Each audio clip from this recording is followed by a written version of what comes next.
Donc, on va commencer tout de suite pour ce panel qu'on a intitulé évidemment Gérer dans le chaos, horizon d'après-crise. Nous avons invité 3 organismes, donc 3 directions générales. Nous avons avec nous M. Delfino Campanile de l'organisme Promis qui est avec nous. Bonjour Delfino. Nous avons également Annie Flajol de l'organisme Plumeau, Chiffon et compagnie. Bonjour Annie.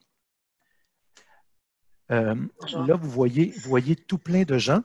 Je vais vous demander de désactiver votre caméra pour qu'on puisse voir les personnes panélistes et non pas tout le monde. Par exemple, Marie, merci beaucoup.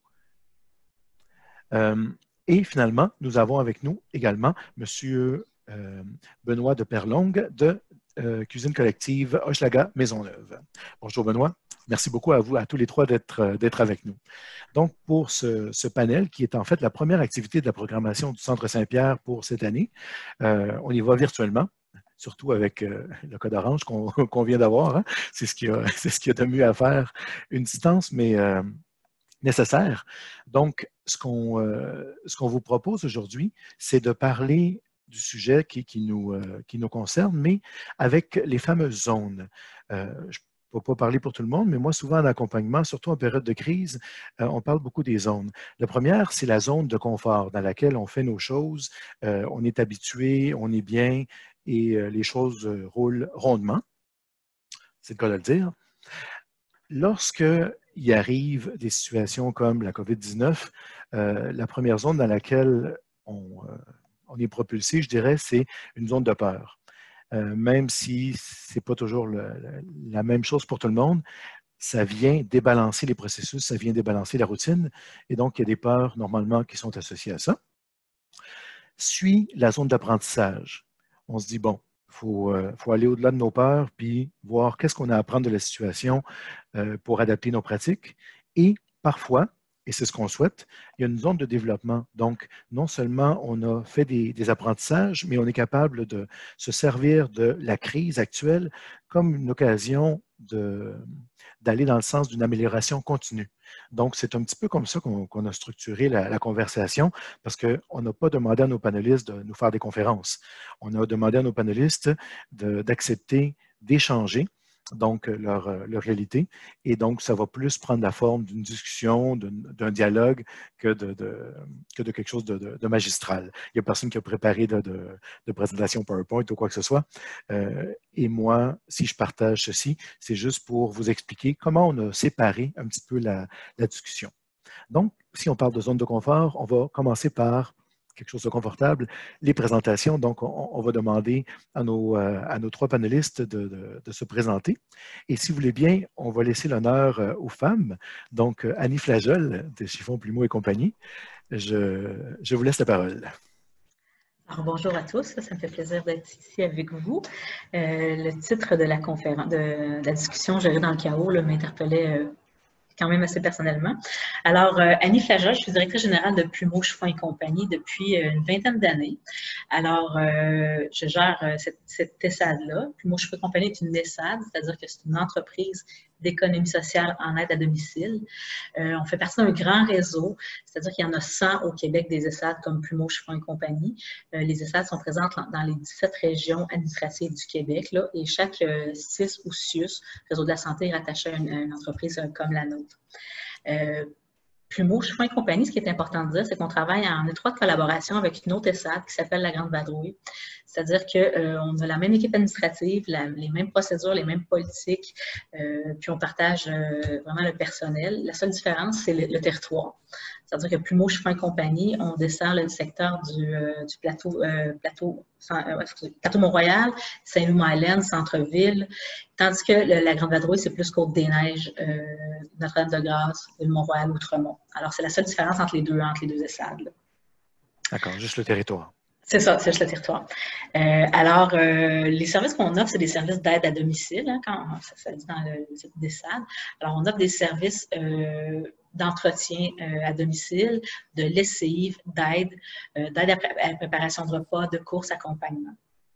Alors, c'est pas mal la gamme de services qu'on offre. On dessert 3 types de clientèle principalement. Nos principaux clients qu'on dessert, c'est notre clientèle de mission, c'est-à-dire que c'est des gens qui sont âgés de 65 ans et plus ou qui ont des limitations fonctionnelles permanentes ou temporaires, qui sont référés par le réseau de la santé. Puis, on a aussi une partie de notre clientèle qu'on appelle les clients grand public. Ça, c'est des gens comme vous et moi là, qui sont trop occupés pour faire leur entretien. Alors, ils nous embauchent là, pour le faire. Question de prévention, côté santé mentale. Tout à fait. On voit comment c'est important. Hein? Oui. Tout à fait. Alors, notre mission, c'est ça, c'est d'offrir des services de qualité aux gens de notre secteur, puis de créer des emplois stables, des emplois de qualité dans le secteur des métiers non spécialisés, qui est en l'occurrence là, des préposés d'aide à domicile. Ensemble, Plumeau Chiffon et compagnie, la Grande Vadrouille, avant COVID, bien évidemment, on desservait environ 3000 clients par année pour 150 000 heures de service et on travaillait avec 130 préposés. Ça, c'est avant COVID. Là. Excellent. Merci, Annie. Ça nous fait un bon topo de qu'est-ce que les deux organisations. En passant, je n'ai pas demandé, mais est-ce que vous êtes à l'aise pour qu'on se tutoie? Oui, pour ma part, oui, tout à fait. Ça va, Benoît et Delphino? Merci beaucoup. Alors, ça va des deux côtés, sinon je vais me sentir mal de vous tutoyer si vous ne le faites pas. Vous, dans le sens vous, les trois. Là. Alors, merci beaucoup, Annie. On passe maintenant à M. Delphino Campanile de l'organisme Promis. Bien, merci beaucoup. Est-ce que vous m'entendez? Bien. Très bien. Écoutez, merci beaucoup tout le monde. Mon nom est Delphino Campanile, je suis directeur général de l'organisme Promis depuis maintenant 10 ans.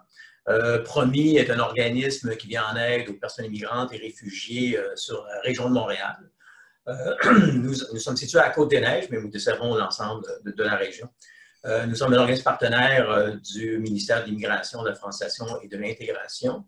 Dans ce contexte, on offre un ensemble de services aux personnes immigrantes et réfugiées, mais chez nous, il y a une particularité. On a comme 2 grands volets. Il fallait m'excuser mes mains. C'est un peu la façon de s'exprimer à l'italienne des fois. Ça peut peut-être embourber l'écran. Ça dynamise, c'est parfait, Delphino. Mais sinon, c'est parce que si je me laisse comme ça, je ne pourrais plus parler.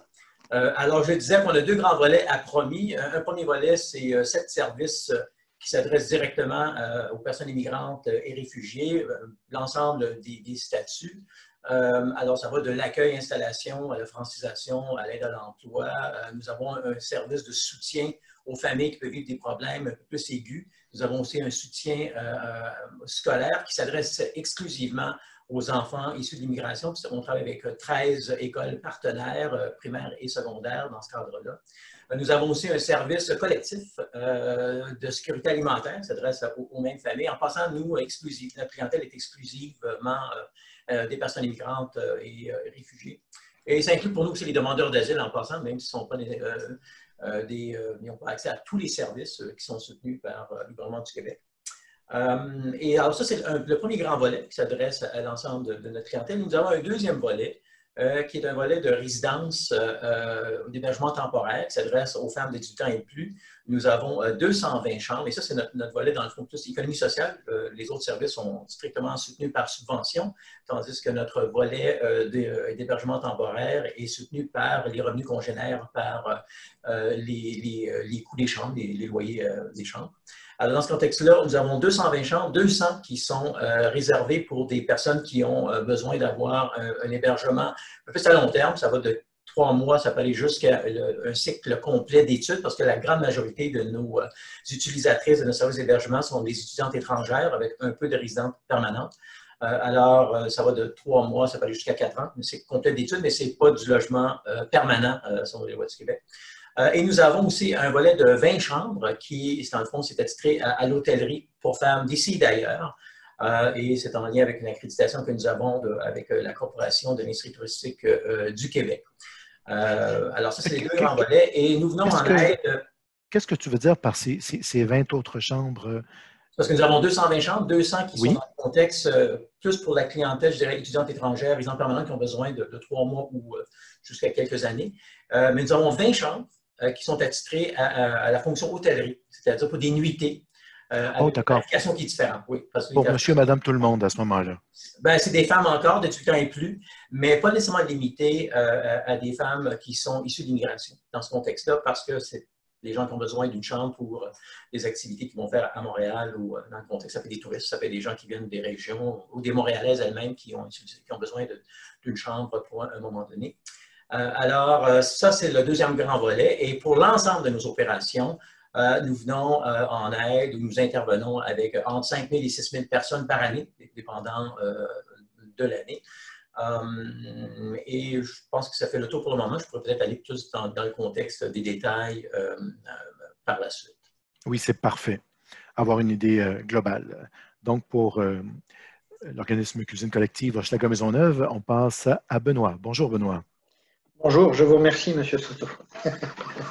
Non, je te remercie. Bonjour, Benoît. J'ai le privilège d'accompagner la cuisine collective depuis maintenant bientôt 7 ans. C'est hier, mais ça fait 7 ans. Cette année a été longue, même, on dirait, rapide et longue. La cuisine collective est une organisation qui a pour vocation de promouvoir la saine alimentation auprès de la population et de développer la capacité d'agir des personnes et de sa communauté. Pour ce faire, on a plusieurs outils pour le faire et plusieurs outils en économie sociale pour le financer. Donc pour le faire, on a plusieurs volets. Le volet de cuisine collective. La cuisine collective, celle d'Hochelaga-Maisonneuve, est la première au Québec. Ça démarre avec 3 dames chez nous qui finissent par 40 groupes de cuisine citoyens et organisations communautaires chez nous et dans leurs locaux, à maintenant un peu plus de 1400 cuisines à la grandeur du Québec. Ça démarre dans Hochelaga-Maisonneuve. Le deuxième volet pour l'autonomie est l'entreprise d'insertion socio-professionnelle, toujours par les métiers de cuisine, où on a entre 45 et 50 participants qui font un parcours de formation de 6 mois pour retourner sur le marché du travail. En activité d'économie sociale, on a, pour cette entreprise d'insertion, l'entreprise d'insertion doit se faire dans un milieu réel de travail. Donc, on a développé il y a quelques années des volets économiques réels, une entreprise réelle qui se formalise aujourd'hui par un traiteur qui dessert toute l'île de Montréal. Depuis 2 ans maintenant, les services alimentaires du siège social de la CSN, où on gère la cafétéria puis les services de restauration dans les salles de réunion. Une résidence touristique à l'arrière de la cuisine collective. La cuisine collective est une ancienne caisse populaire, donc on a piqué la maison du banquier pour en faire une résidence. Et tout dernièrement, on en parlera dans le développement, une épicerie qui vient de s'ouvrir commerciale, et qui va financer bientôt un dépôt alimentaire et une épicerie communautaire pour ceux qui sont plus dans le besoin dans Hochelaga-Maisonneuve. Donc voilà un petit peu ce que représente la cuisine collective, desservie, je vais dire, en temps normal, à part aujourd'hui. Il y a à peu près 400 personnes qui viennent cuisiner à la cuisine collective pour produire un peu plus de 50 000 repas par année, pour remplir les frigos des familles. Donc ça avant Covid, c'est ça. Oui, en temps normal. Excellent. Merci beaucoup. Donc, ça fait le tour des 3 organismes. Déjà, je me tourne vers Valérie pour savoir s'il y a des questions de clarification, préciser quoi que ce soit sur nos 3 organismes invités.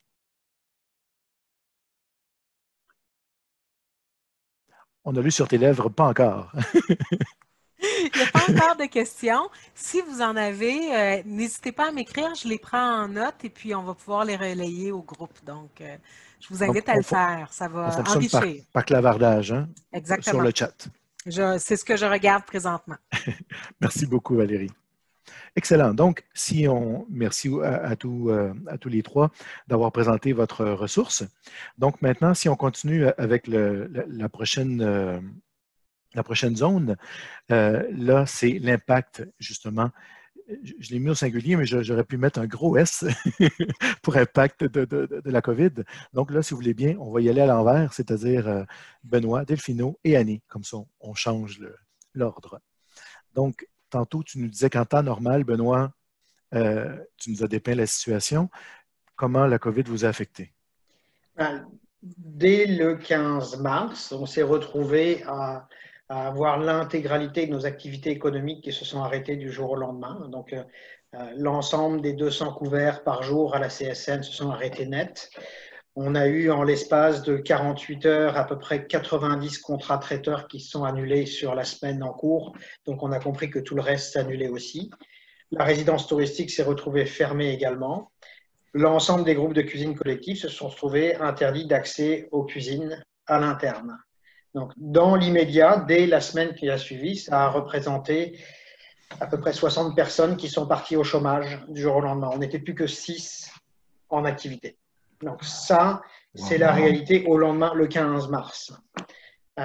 Suite à ça, il a fallu réfléchir un peu beaucoup, mais il y a eu toute cette notion d'arrêter les activités pour les organismes communautaires et puis pour la communauté locale. Ils ne pouvaient plus venir cuisiner chez nous. Et on s'est retrouvés en 24 heures à avoir organisme par organisme, les uns derrière les autres, qui nous appellent et disent « Benoît, on a un problème, on a besoin de bouffe. » Mais on a besoin de bouffe pour le lieu de vie dans lequel ils sont. Donc, si je prends un exemple et qu'on peut multiplier par 20 organismes, un organisme qui va s'appeler, mettons, le GCC La Violence, qui est à 200 mètres de chez nous, qui vient faire des activités de collation avec des jeunes après l'aide aux devoirs, puis préparer quelques petits plats pour la maison. Ça représente 10 jeunes. Du jour au lendemain, on se retrouve à devoir répondre à un besoin de 400 familles dans le plan HLM où se trouve cet organisme. Et vous démultipliez ça par une vingtaine d'organismes. Plus les 200 membres habituels, citoyens, individus, qui se retrouvent en incapacité de venir cuisiner. Donc, c'était vraiment une cessation complète d'activité. Et la grosse crainte qu'on a eue, c'est que la belle chose, c'est qu'on ne savait pas qu'on avait cette résonance dans le quartier comme ressource à venir à être sollicité. Mais on s'est retrouvé, notre force d'hier, d'avoir 60% de revenus qui sont autogénérés, devenait tout d'un coup notre faiblesse. Tout à fait. Donc ça a été la zone de peur. La première, elle a été là. C'était aussi au niveau de l'entreprise d'insertion de renvoyer tous ces gens qui sont très éloignés du marché du travail à la maison, faire de l'éducation populaire sur l'isolement, sur rester confiné, sur accompagner ces gens-là dans les insécurités. Et à 6 personnes seulement. Oui, et à 6 personnes. Je passe toutes les notions que tout le monde a pu connaître dans son quotidien, du rapport de conflit qu'on peut gérer dans le domicile des gens, avec des gens en insertion qui sont 2 avec 4 enfants dans un 3,5. Ça fait quoi comme cocotte minute? Tout ça, c'était quelque chose qui a été géré dans les 2 semaines immédiates. Et par curiosité, les 6 personnes qui êtes restées, c'est toi avec des intervenants? Est-ce qu'il y a des gens du côté administratif? Les 6 personnes qui sont restées, à quoi ça ressemble, le portrait? Les 6 personnes qui sont restées dans l'immédiat, ça a été une personne pour clôturer les opérations, la gestion de toute la marchandise, parce qu'on parle de toute une marchandise qui est présente au quotidien, qu'il faut stocker, répartir, redonner, distribuer et pour certaines choses transformer, sinon jeter à la poubelle. Oh oui. L'administration comptable, parce que là c'était le nerf de la guerre, il fallait trouver des solutions rapidement.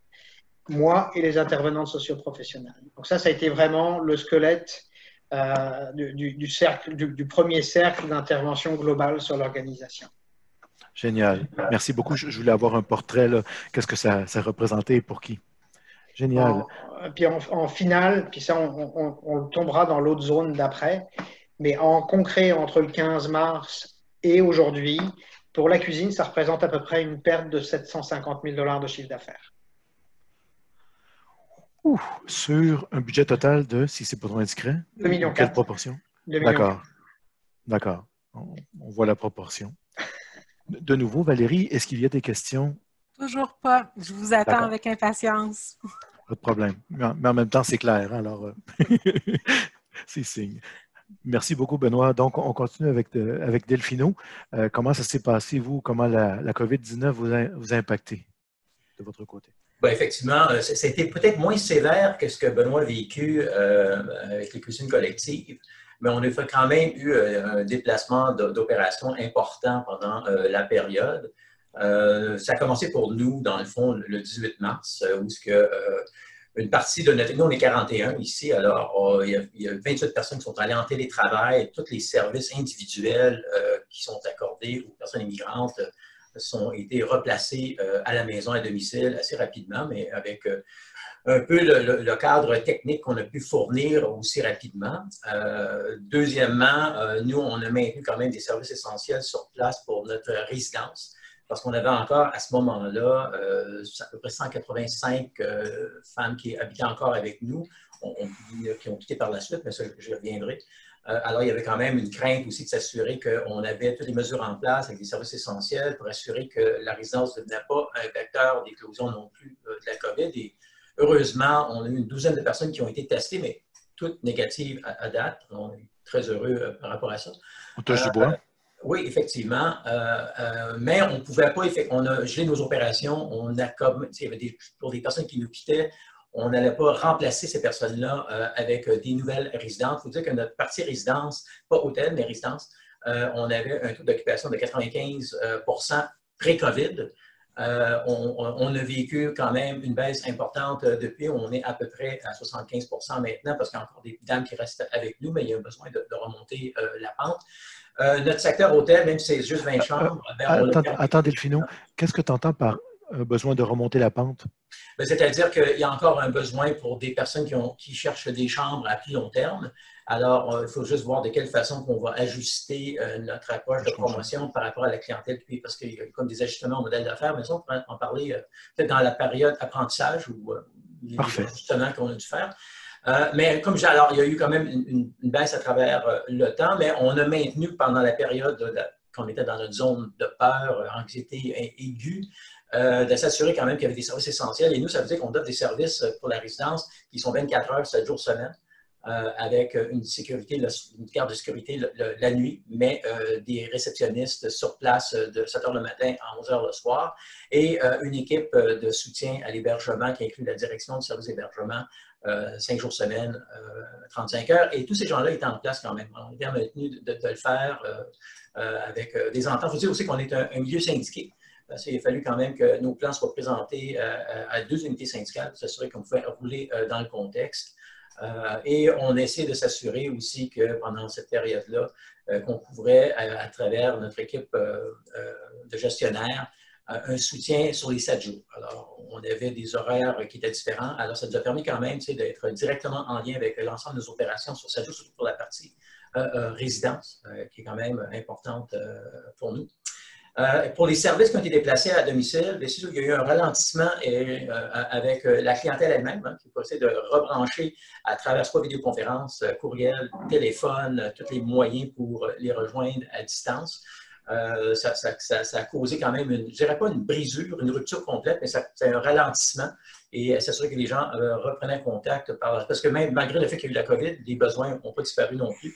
Les collègues vous diront aussi dans leur domaine. Alors, il a fallu voir de quelle façon qu'on se réajustait. Le problème a été surtout au niveau de services plus collectifs, genre les cours de français qu'on offre à des personnes immigrantes sur, dans notre cas à nous, 4 niveaux.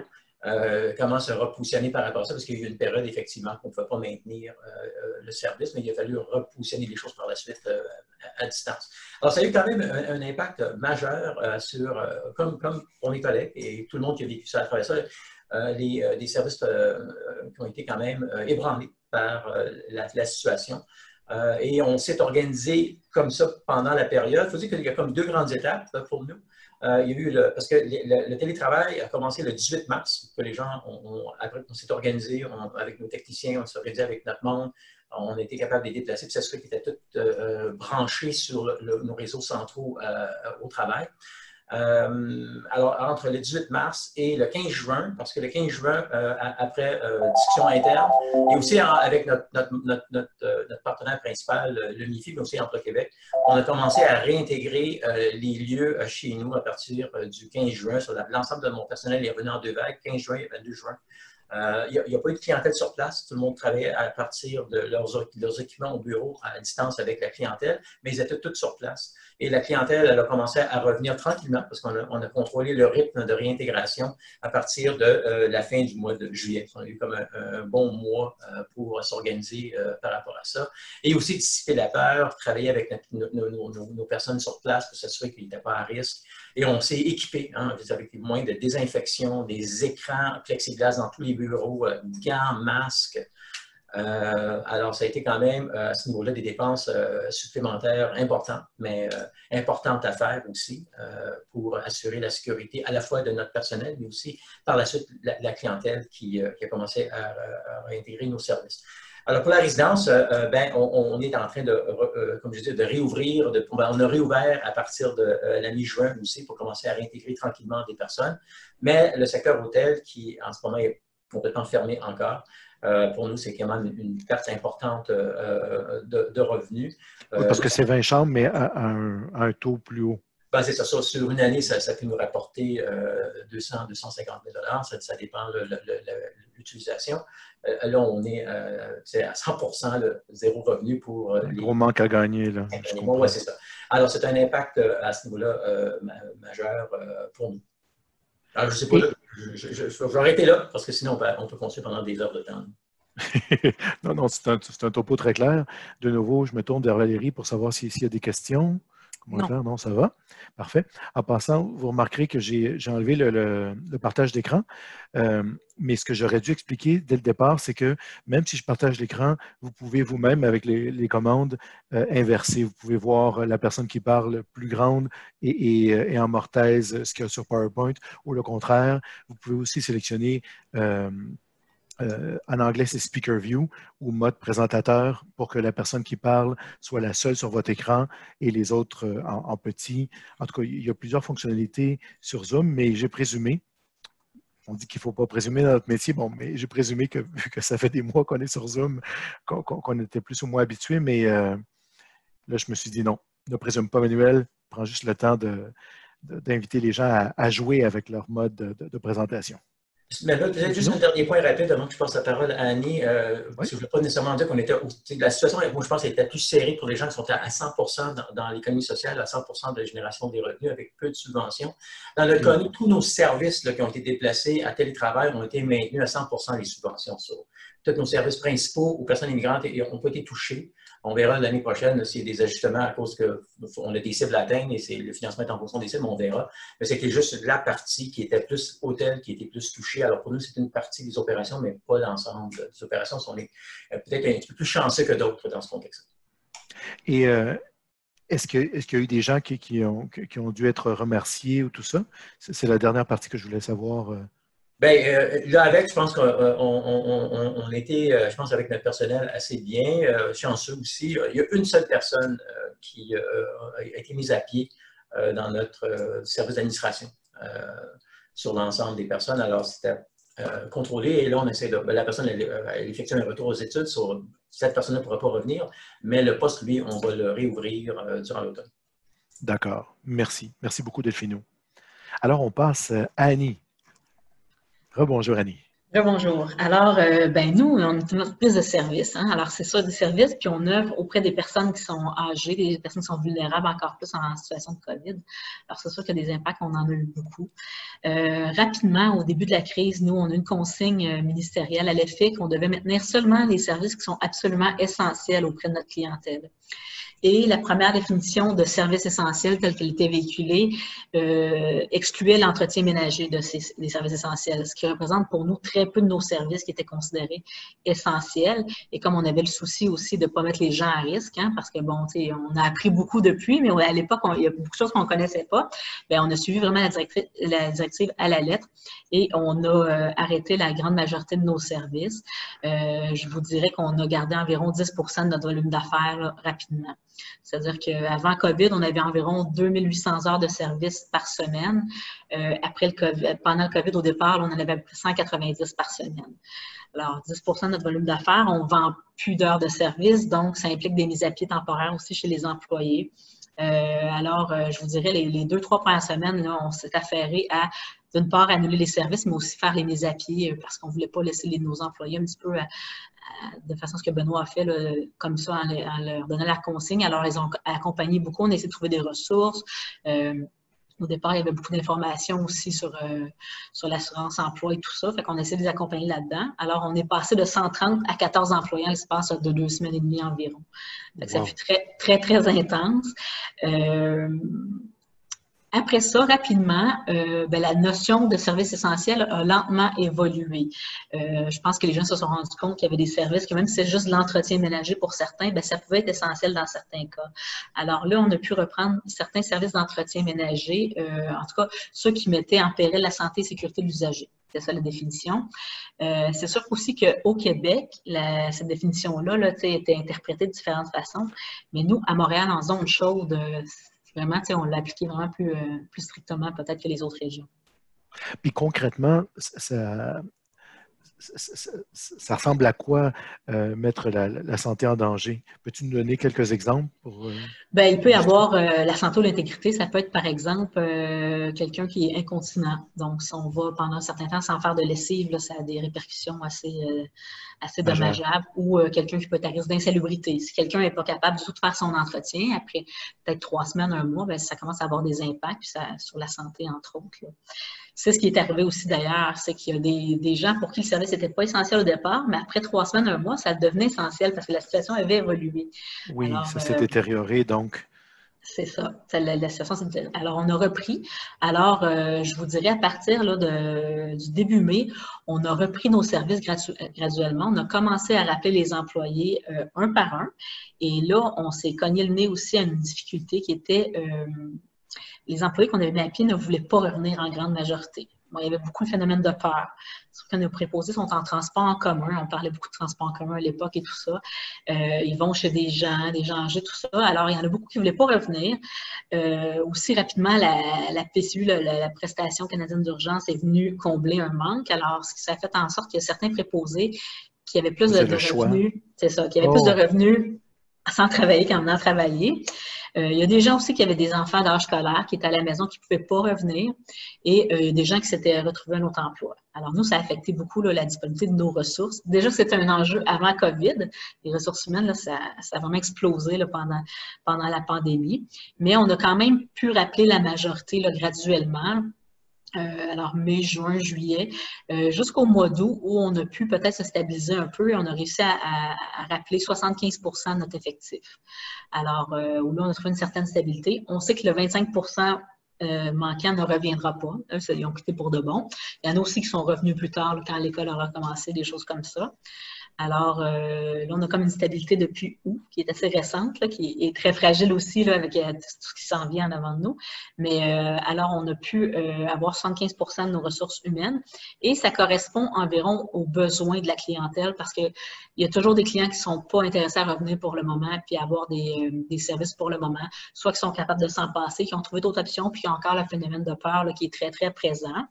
Il s'était atténué un petit peu au courant de l'été, mais là, il revient là, rapidement quand on parle de zone orange et tout, là, ça repart assez vite. Même chose dans les résidences, on a beaucoup de services dans les résidences pour personnes âgées, les RPA. Et là, ben, c'est à géométrie variable. Chaque gestionnaire nous permet ou non d'aller faire des services. Alors, c'est toute une dynamique au niveau de l'affectation des ressources. C'était notre grand défi. Là, puis on parlait de chaos. C'était vraiment le chaos dans la gestion des horaires pendant quelques semaines. Ben oui, surtout si c'est différent à chaque endroit. Oui, c'est toute une gymnastique mentale. C'est sûr qu'on a été confrontés beaucoup des annulations de dernière minute où déjà on arrivait, on ne peut pas entrer. Parallèlement à ça, nous, on a ajusté toutes nos façons de faire. Là, au niveau sanitaire, on a pris toutes les mesures qui s'imposaient et même plus encore. C'est sûr que les équipements de protection individuelle sont fournis à nos préposés. Il y a de la formation qui a été donnée en vidéoconférence à nos préposés pour qu'ils puissent vraiment s'adapter pour ne pas prendre aucun risque. Et aussi, on introduit des procédures qu'on n'avait pas avant, comme par exemple, avant chaque service, le matin ou la veille, on appelle le client pour confirmer, pour s'assurer qu'il n'y a pas de symptômes, qu'il n'est pas en contact avec quelqu'un. Et le préposé, avant d'entrer à domicile, effectue la même procédure. Là. Alors, ce qui fait en sorte aussi que tout nous prend plus de temps. C'est-à-dire ce qu'on faisait avant, avec un certain temps, nous demande plus de temps maintenant. Alors, c'est sûr qu'au niveau des ressources, quand on parle d'enjeux de ressources humaines, moi, je le vois aussi à un autre niveau, au niveau administratif. On ressent une grande fatigue qui s'est accumulée. Les gens qui sont là depuis le début, puis qui ont cumulé beaucoup d'heures de travail avec la gestion à la maison, les enfants et tout, le stress, le chaos de la gestion des horaires et tout ça, je sens qu'il y a un certain essoufflement là, dans nos ressources humaines. Alors, c'est sûr que c'est un enjeu pour nous actuellement, puis ça va l'être encore pour les prochains mois. Là. Alors, quand je parle de disponibilité des ressources, c'est autant le fait de les avoir, mais le fait de les avoir là, en bonne forme. Là, absolument. Ouais. Wow! Ouais. OK, merci beaucoup, Annie. De nouveau, je me tourne vers Valérie, voir s'il y a des questions qui... Non, pas d'accord, aucun problème. Mais c'est très, très clair. Hein? Donc, maintenant qu'on a franchi cette première zone avec nos trois panélistes pour savoir comment ça nous a impacté la COVID, on continue avec la zone d'apprentissage. Donc, il y a des compétences qui ont sûrement dû être développées, des adaptations, des pratiques, etc. Donc, on vous écoute. Et là, cette fois-ci, on commence par Delphino Campanelli. Ben oui, on n'a pas vécu le défi énorme dont Annie vient juste de faire part, parce qu'effectivement, c'est de la grande gymnastique là, pour assurer le type de service avec lequel elle travaille. Nous, c'était moins compliqué à ce niveau-là parce que c'était sur place. Je vais vous avouer quand même, ça nous a forcé à regarder deux choses importantes. Le télétravail, quand même, comportait, même si on était capable de déplacer les gens et assurer que la clientèle, les usagers étaient en lien avec nos internats, ça a pris un petit peu de temps pour le faire, mais une fois que c'était fait, c'est qu'on a constaté aussi les fortes limites que ça pouvait apporter parce qu'il n'y avait pas tout le monde qui était en lien avec la vidéoconférence, donc on peut avoir un visu plus important, voir un peu toutes les questions aussi plus non-verbales par rapport à comment les gens sont par rapport à cette situation. Téléphone, pas toujours très efficace, courriel, encore moins, mais on était en termes de voir qu'est-ce qui était possible de faire. Pour nous, le télétravail, peut-être pas la meilleure solution, à moins qu'on s'assure que tout le monde a le même équipement aussi, parce qu'il n'y a pas seulement la clientèle qui avait le problème de connexion des fois, mais vu qu'on a fait, dans le fond, un déplacement rapide de notre personnel, c'est 28 personnes quand même qui étaient établies chez eux, pas toutes avec les mêmes niveaux d'équipement. On essaie de soutenir certains avec de l'équipement, mais nous-mêmes, on n'avait pas 28 laptops, par exemple, pour faire les connexions nécessaires avec l'équipement qui va avec. Par rapport à ça, mais on a soutenu tout notre personnel quand même en défrayant les coûts de tout ce qui était téléphonie, Internet pendant qu'ils étaient en télétravail. On a aussi défrayé tous les coûts des personnes qui étaient en place pour nos services essentiels dans tous les transports, jour et soir, pour les gens qui devaient se déplacer pour éviter effectivement, parce que les peurs par rapport à utiliser le transport en commun étaient majeures. Ça pour éviter que les gens décident de ne pas rentrer parce que le peur de contact, on a payé des abonnements Uber, taxi et autres. Mais ça, c'est le contexte. Les limites qu'on a vécues avec le télétravail, nous dit ça serait peut-être plus important de voir comment on est capable de soutenir le monde à travers le bureau central. Et qu'est-ce qu'on est en train de regarder avec la partie syndicale aussi, c'est de dire, si jamais il y a une recrudescence et il y a une nouvelle vague qui va occasionner un nouveau confinement, on verra comment on fonctionne, mais on risque de dire à la clientèle, prenez contact avec nous à distance, mais avec le personnel, soutenir les gens qui peuvent venir travailler à l'intérieur des bureaux, parce qu'on est chanceux par rapport, on a quand même beaucoup d'espace qui nous permet d'assurer une distanciation pour les employés, puis des lieux de travail qui peuvent être intéressants, puis les accès aussi, comme je dis, par rapport aux gens qui peuvent se déplacer en transport en commun. On va regarder ça. C'est sûr que ça va dépendre du contexte qui va venir, mais pour nous, ce que ça nous a appris, c'est que tout ce qui est d'avoir de l'équipement qui est uniforme, qui permet un bon contact avec les gens pour s'assurer qu'on peut toujours continuer d'intervenir avec les personnes qui vivent toujours les problèmes, parce que comme je dis, les problèmes n'arrêtent pas par rapport à les questions qu'ils peuvent vivre, par rapport à l'immigration, par rapport à l'intégration, par rapport à un ensemble d'éléments de leur vie d'installation ici. Le deuxième élément, ça a été au niveau de la résidence, parce qu'on s'est dit, effectivement, peut-être qu'il faudrait revoir comment on fait la promotion par rapport à ça, parce que là, on a beaucoup d'étudiants étrangers qui viennent directement de l'étranger, chose qui a été maintenant mise en suspens. Alors, c'est de voir comment on peut réorganiser nos affaires pour maintenir le même type de clientèle, mais voir comment on peut faire la promotion plus pendant la question de la pandémie pour s'assurer que toute notre situation de nos chambres se vide pas, avec la clientèle qui est plus basée montréalaise ou même des régions du Québec. Je vais pas mentionner au début, mais on a quand même, nous, un service assez important par rapport à la régionalisation. On travaille avec 15 régions du Québec, puis on place des personnes qui sont intéressées dans la région, mais aussi on reçoit des personnes des régions qui viennent à Montréal, surtout des femmes qui peuvent utiliser nos services. Alors, dans ce contexte-là, on essaie de regarder comment on fait des ajustements. Alors, on est dedans en ce moment. Je ne suis pas sûr qu'on est dans le développement, comme tu vas aborder tout à l'heure. On est encore dans les apprentissages par rapport à comment on peut être plus performant par rapport au numérique, plus performant par rapport à des aspects, l'utilisation de nos équipements ici même. Conscient des limites de télétravail, mais on ne va pas non plus imposer quelque chose aux employés qui ne voudront pas vivre si jamais il y a une nouvelle vague importante qui s'installe à la fin de l'automne. Alors, ce sont parmi l'ensemble des considérations que nous sommes en train de jauger avec pour assurer qu'on maintient les services, on est toujours en lien avec notre clientèle. Dernier petit point, pour une partie de notre clientèle, les gens avaient quand même le besoin de venir sur place. Alors, on essaie de voir de quelle façon on peut aussi, parce que à distance, pour certains, c'était correct, mais pour d'autres, voulaient avoir au moins un contact dans un contexte où tu peux échanger plus librement. J'imagine quand on ne maîtrise pas la langue aussi, ça peut aider le non-verbal, l'énergie. Oui, je ne l'ai pas mentionné, mais c'est sûr qu'on a un ensemble de personnels qui peuvent intervenir en différents temps. Mais cet aspect-là est important aussi. Alors, on voit comment on peut jauger avec ça et s'assurer qu'on peut maintenir cet aspect-là du service si jamais on retombe dans une situation comme on a vécu en masse. Voilà. Il n'y a pas de questions sur le clavardage at large, mais il y a 2 personnes qui m'ont écrit privément sur le clavardage. Puis ça ressemble à... Tu sembles très serein dans la manière d'avoir, c'est ça, vécu la COVID, la crise, etc.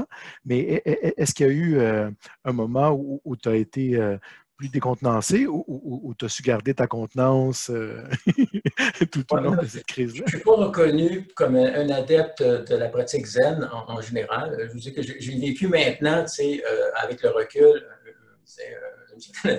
une certaine pause par rapport à ce qui s'est passé, mais il y a eu des moments effectivement que c'était, surtout dans le mois de mars, c'était, il y avait, une fois qu'on avait déplacé notre personnel à domicile, ça c'était correct, puis on fait les liens avec la clientèle, mais pour les femmes qui habitaient chez nous, ça a été quand même beaucoup d'inquiétude pour s'assurer qu'eux étaient en situation de sécurité, que les éléments étaient en place pour s'assurer qu'avec leur interaction, les interactions avec l'extérieur, on pouvait contrôler au maximum qu'on pouvait avec leur grande collaboration. On a eu une excellente collaboration de nos résidentes durant toute cette période jusqu'à ce jour.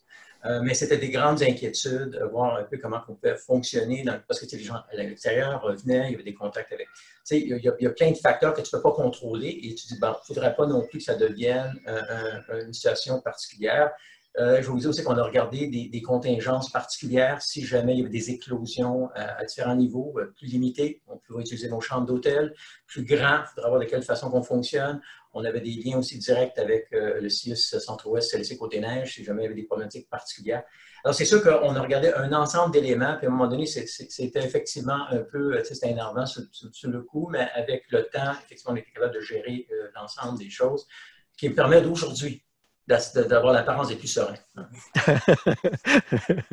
Excellent. Merci beaucoup, Delphino. En passant, je réitère ce qu'on a dit au début. Si vous avez des questions, mettez-les sur le clavardage général et ou à Valérie. Comme ça, elle pourra les relayer. Merci encore, Delphino. Donc, on passe cette fois-ci à Benoît. Comment, Benoît, ça s'est passé? Quels apprentissages vous avez faits aux cuisines collectives? Moi, je dirais qu'on continue à apprendre tous les jours, encore en ce moment. J'ai eu l'impression, 8 mars nous est rentré dans le corps, comme Delphino, ça a été costaud. Mais j'ai eu l'impression, et j'ai encore l'impression d'avoir une dizaine de parties d'échecs différentes qui se jouent en même temps et avec des maudits bons joueurs en face de moi. Le premier, ça a été de constater qu'en fin de compte, on faisait de l'argent en économie sociale pour pouvoir faire notre mission et que dans la réalité, la demande venant de notre mission, on a foncé billet en tête à répondre à la commande au niveau de la mission. Le besoin de remplir les frigos est quelque chose qui nous était adressé. La cuisine collective a toujours eu, je dirais, la réputation de livrer la marchandise dans les 2 sens du terme. Donc là, on s'adressait à nous, mais avec une absence complète de connaissances que nous, sur le plan économique, ça n'allait pas bien du tout. Donc, on a décidé de répondre à cette commande-là de façon forte et les soutiens des subventions, autant fédérales, provinciales, municipales que les fondations, sont arrivés presque en même temps qu'on prenait la décision de le faire. Et ça a permis progressivement, en l'espace de 15 jours, de réintégrer toute l'équipe de travail des employés permanents, pas l'entreprise d'insertion. Donc, on parle d'avril à ce moment-là? On parle de fin mars. Fin mars, très, très, très rapidement, l'intégralité des employés permanents sont revenus au travail en 2 phases. Ça s'est décalé en 2 semaines, mais les permanents sont tous revenus. Ceux qui étaient à la CSN dans les services alimentaires, on les a rapatriés sur la mission globale, qui s'est transformée en produire des plats et faire des paniers de banque alimentaire.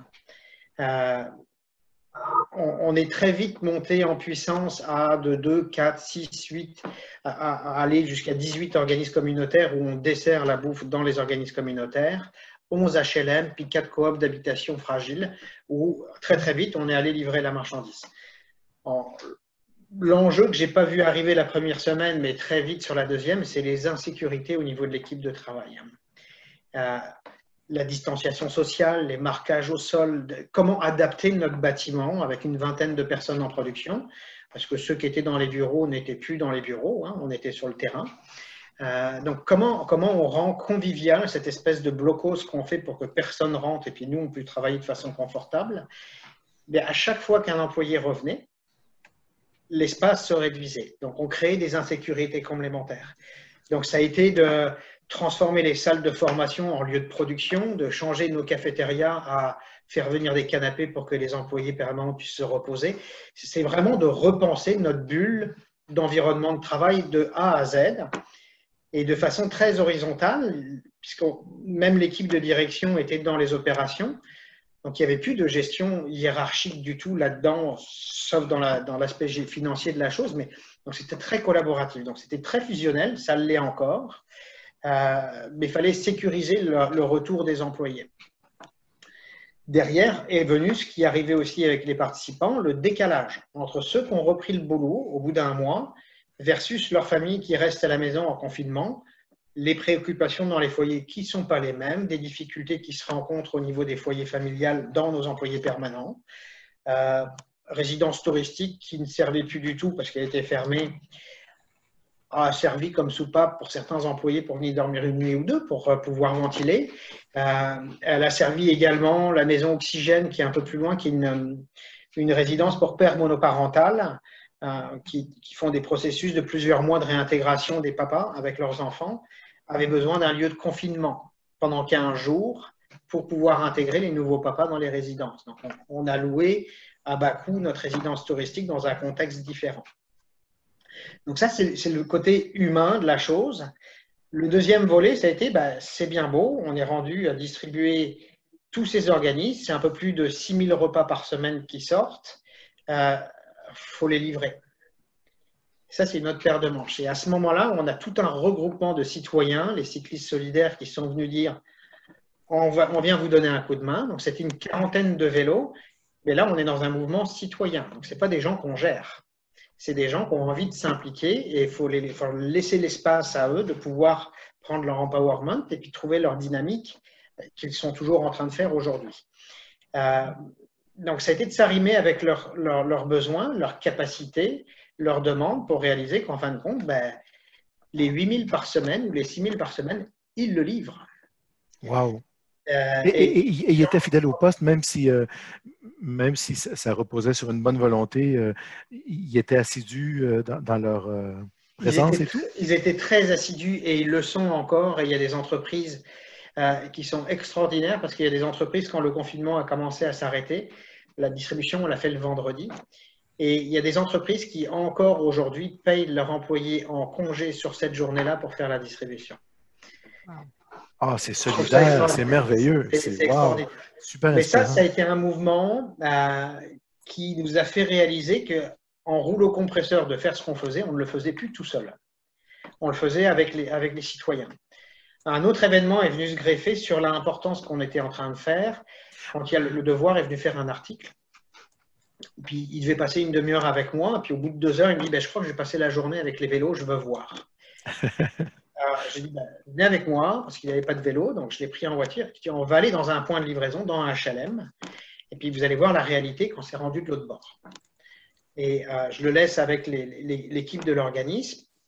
Puis j'écoute des choses que je ne savais pas. C'est que les organismes dans les HLM, le fait de monter le panier de nourriture, ça a adressé l'aide aux devoirs, la travailleuse sociale, les médicaments à aller chercher, les problèmes de violence conjugale. Il y a plein de choses qui se passaient autour. Donc, et on est passé de desservir 5% du monde dans les HLM à 35% du monde dans les HLM, des gens qu'on n'arrivait pas à desservir avant dans plein de services différents. Donc là, on était en train de créer un service de longue durée parce qu'on le voit, on en reparlera dans l'autre phase de développement. Après. Oui, la prochaine, oui. Il y a quelque chose d'important qui était en train de se passer là. Et si je reviens à l'idée d'origine qu'on faisait de l'économie qu'au service du social, là, on était rendu de faire du social. L'inverse, oui. L'inverse, hein, la mission de base faisait qu'il y avait du financement de partout qui arrivait pour qu'on puisse l'assumer et le faire. La deuxième grosse vague très difficile, ça a été le retour des participants en insertion, où on s'est retrouvé de nouveau à un peu plus de 55 personnes dans le bâtiment. Oh oui, pour la distanciation et tout. Ouais. Donc là, c'est sur 3 étages. On en a collé sur le toit au niveau de l'agriculture urbaine et c'est greffé la ville en disant ben, on va aller plus loin dans notre implication locale.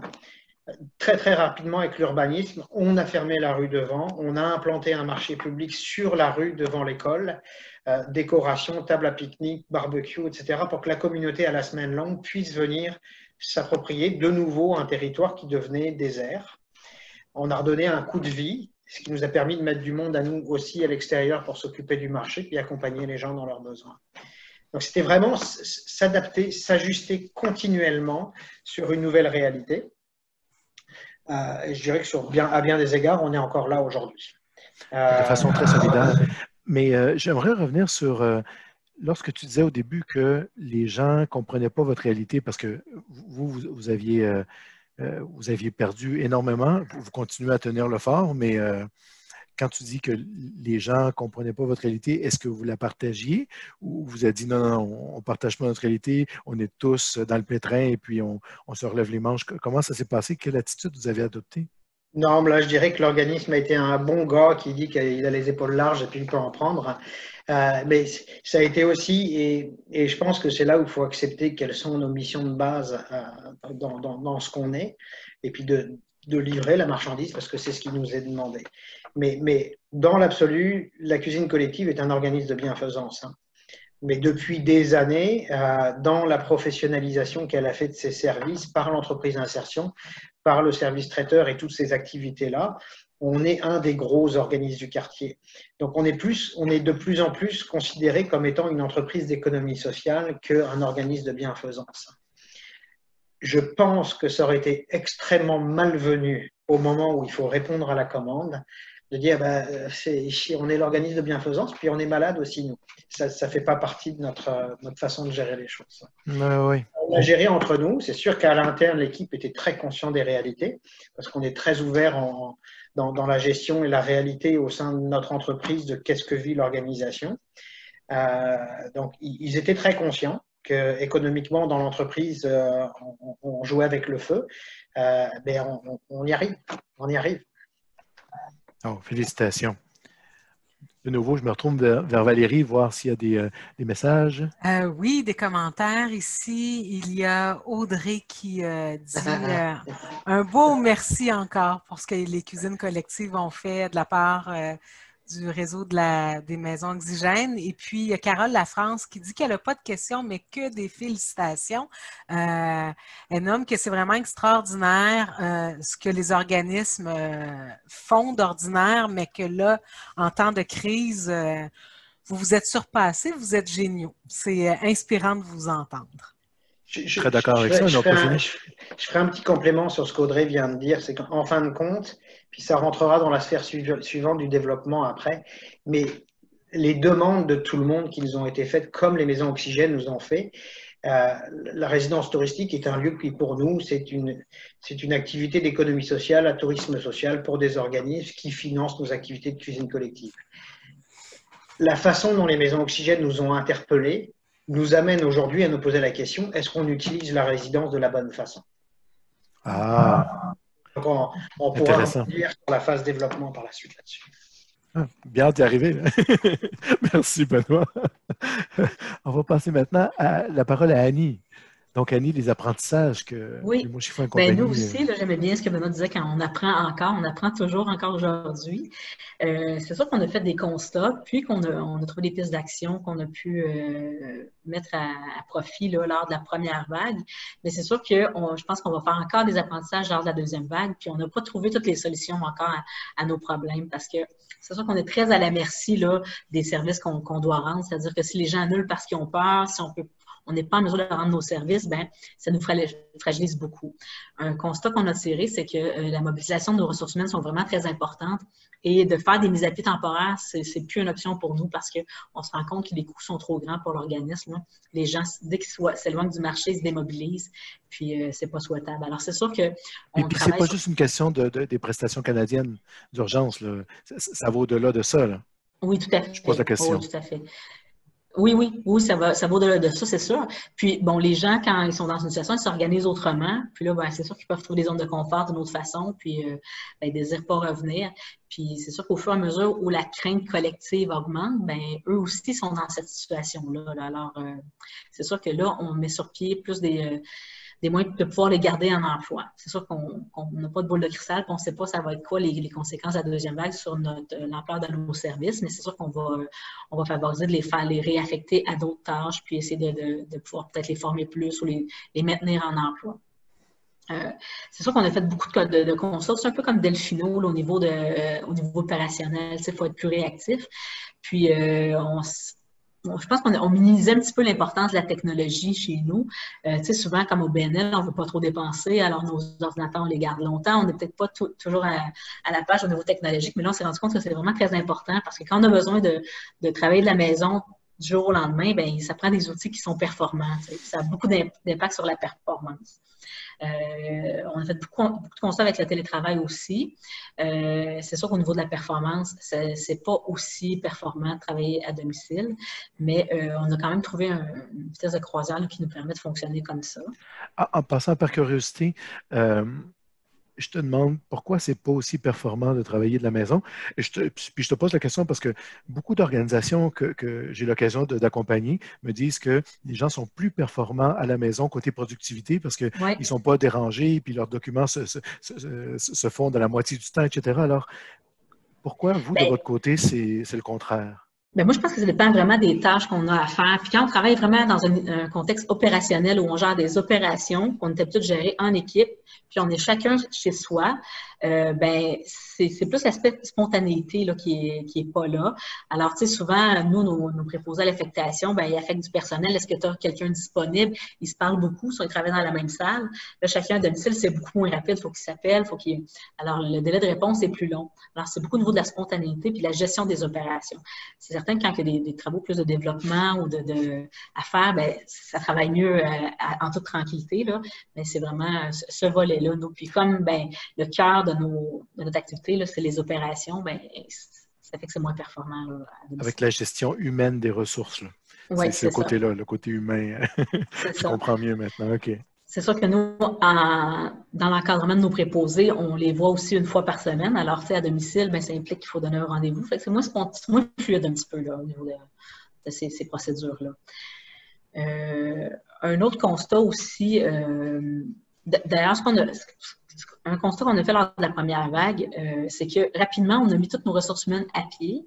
Et en même temps, le réseau de la santé disait qu'il y avait besoin d'aide, qu'il y avait besoin de préposés, des préposés que nous, on aurait pu peut-être donner un coup de main, mais ils étaient déjà mis à pied. Alors, tu sais, la concertation avec le réseau de la santé, je pense qu'on a tiré des leçons de ça. Nous, on a pu, entre autres, il y a 3 préposés qui ont été affectés à une résidence de personnes âgées là, autonomes. Ils ont pu être réaffectés là, mais seulement 3 sur la centaine de préposés qui étaient mis à pied. Alors, on aurait aimé peut-être pouvoir optimiser ça. Donc, la communication et la collaboration avec le réseau de la santé, pour nous, là, c'est un apprentissage qu'on a fait. Là. Il faut vraiment, peut-être, avant de réagir, peut-être s'assurer que nos ressources ne pourraient pas être utiles ailleurs. Et aussi, un constat qu'on fait depuis plusieurs années, mais là, on espère de plus en plus qu'il va être collectif, c'est que tout le contexte puis la situation là, de la pénurie de personnel dans le réseau de la santé a fait en sorte que bon, M. Legault a créé un programme de formation pour les préposés bénéficiaires, a donné des primes de risque aux préposés qui travaillent dans des zones chaudes. Et ça met dans le fond une pression sur les conditions de travail de nos préposés qui, je pense, va être très positive à moyen et à long terme. Nous, on a dû réajuster les salaires aussi pour ramener les emplois au travail, là, pour s'assurer qu'ils veulent revenir. Puis, il y a aussi une prime de 8 % qui a été accordée là, pendant la période de crise. Alors, on espère que ces mesures-là vont pouvoir durer dans le temps pour les reconnaître vraiment là, à leur juste valeur puis valoriser le métier. OK, donc, communication, reconnaissance, c'est des aspects à ne pas négliger. Oui, non, tout à fait. Mais, OK, génial. Merci beaucoup. De nouveau, je me retourne vers Valérie, voir s'il y a des questions, des commentaires. Oui, j'ai une question qui est que M. Filion, en fait, pose, qui s'adresse aux panélistes, mais également aussi aux gens qui participent à la conférence, qui écoutent la conférence. Charles nous demande, en fait, il demande, en fait, est-ce que la crise vous a forcé à vous recentrer sur la mission première de votre organisation, sur la raison d'être de vos organismes? Donc, c'est la question que Charles vous lance, Annie, Benoît et Delphino. Bien, nous, c'est sûr que, tu sais, on a une mission à deux volets, c'est-à-dire d'offrir des services de qualité puis de créer des emplois stables. Et bon, ça fait 20 ans que je suis ici, puis depuis le début, notre défi, ça a toujours été de trouver des ressources humaines pour répondre à la demande. C'est la première fois dans notre contexte, là, dans notre histoire, qu'on se retrouvait dans un problème inversé, c'est-à-dire que les clients annulaient, qu'on avait des ressources humaines qu'on ne pouvait pas affecter. Fait que c'est sûr que le volet créer des emplois stables de qualité, nous, on l'a adressé un petit peu plus dans les dernières semaines, dans les derniers mois. Puis, on va probablement y accorder plus d'attention aussi là, dans le futur. Merci. Je vais m'aventurer pour répondre à la question. Je ne dirais pas que la crise a provoqué un recentrage sur la mission. On a la prétention d'être assez centré sur notre mission. Le problème pour nous autres, c'est un peu ce qu'on a exposé jusqu'à date, c'est ça a quand même ébranlé la façon qu'on livre le service, comment on travaille avec le monde, et ça demande à repenser comment on peut demeurer pertinent quand il y a des éléments qui font en sorte que les formes d'intervention traditionnelles, régulières, sont interrompues. Qu'est-ce qu'on peut faire pour s'assurer qu'on demeure pertinent, comment on répond aux besoins. Comme je vous ai dit, une partie de notre monde était prête, les usagers, d'être en lien avec nous autres à distance, mais une partie devait quand même être physiquement présente au début. Ça, c'était pas possible. Alors, comment on s'assure que ces gens-là n'étaient pas nécessairement coupés d'un service, comment on maintient un lien intéressant pour eux autres, qui est pertinent par rapport aux besoins qu'ils vivent. Ça nous a demandé à repenser notre affaire parce qu'effectivement, on est vu qu'on n'avait pas vécu, on n'a pas été secoué dans notre façon de livrer le service. Ça nous a forcé maintenant de dire, OK, si jamais il y a encore un type de rupture, pas de rupture, mais d'ébranlement, comment on s'organise? Qu'est-ce qu'on fait? Comment on rend le service de façon la plus intéressante possible. Puis même des questionnements qu'on avait par rapport au télétravail, on dit, OK, il y a des limites, mais si on doit revenir à ça, comment on s'équipe pour le faire mieux? Alors, dans le fond, ça nous amène à aller plus loin pour dire, maintenir la mission, maintenir la façon de travailler, maintenir le fait qu'on doit travailler avec le monde qui sont nos commettants, mais comment on ajuste nos moyens pour le faire, puis demeurer pertinent si les choses changent par rapport à leur capacité de venir directement chercher un service physiquement chez nous. Alors ça, donc, on est moins dans le quoi que plus dans le comment. On est encore là-dedans, puis on risque de l'être encore pour une bonne année. Oui, c'est pas fini cette histoire-là. Puis Benoît, tantôt, tu as répondu un petit peu à cette question-là déjà. J'ai répondu, mais il y a des éléments qui ne sont pas encore présents, qu'on ne connaît pas. C'est sûr qu'on a affiné notre centrage sur des éléments qu'on ne faisait pas avant. On a démultiplié notre capacité à desservir la population sur plein de choses. Mais il y a des choses qui vont encore s'affiner dans les mois à venir, qu'on ne connaît pas encore de quelle façon. Des groupes de cuisine qui viennent cuisiner dans un environnement où ils ne sont pas considérés comme précaires et puis qui arrivent à remplir semaine après semaine leur frigo avec des plats tout en échangeant socialement sur plein de choses. Là, ça va faire 6 mois qu'ils ne viennent plus. Hein. Ce maillage, ce lien créé semaine après semaine pour que les gens se sentent bien, il va être à reconstruire derrière. Donc, il y a des éléments de recentrage sur la mission qui ont été, je dirais, dans la phase de développement de choses qu'on ne faisait pas avant en sécurité alimentaire. Mais il y a encore d'autres étapes qui ne sont pas finies, qui sont à venir plus loin, où il va falloir recentrer la capacité de remobiliser du monde qu'on a mis des années à être à côté, à leur zone de confort. Pour des groupes, venir en cuisine, c'est un événement. Pour des gens en capacité restreinte, des gens en santé mentale, des filles qui travaillent sur le trottoir, mais qu'on connaît très bien, mais quand elles sont dans la cuisine, elles ne sont pas... Tout ça, c'est des gens, ça prend beaucoup de temps à ce qu'elles arrivent dans un environnement de vie et qu'elles se sentent bien.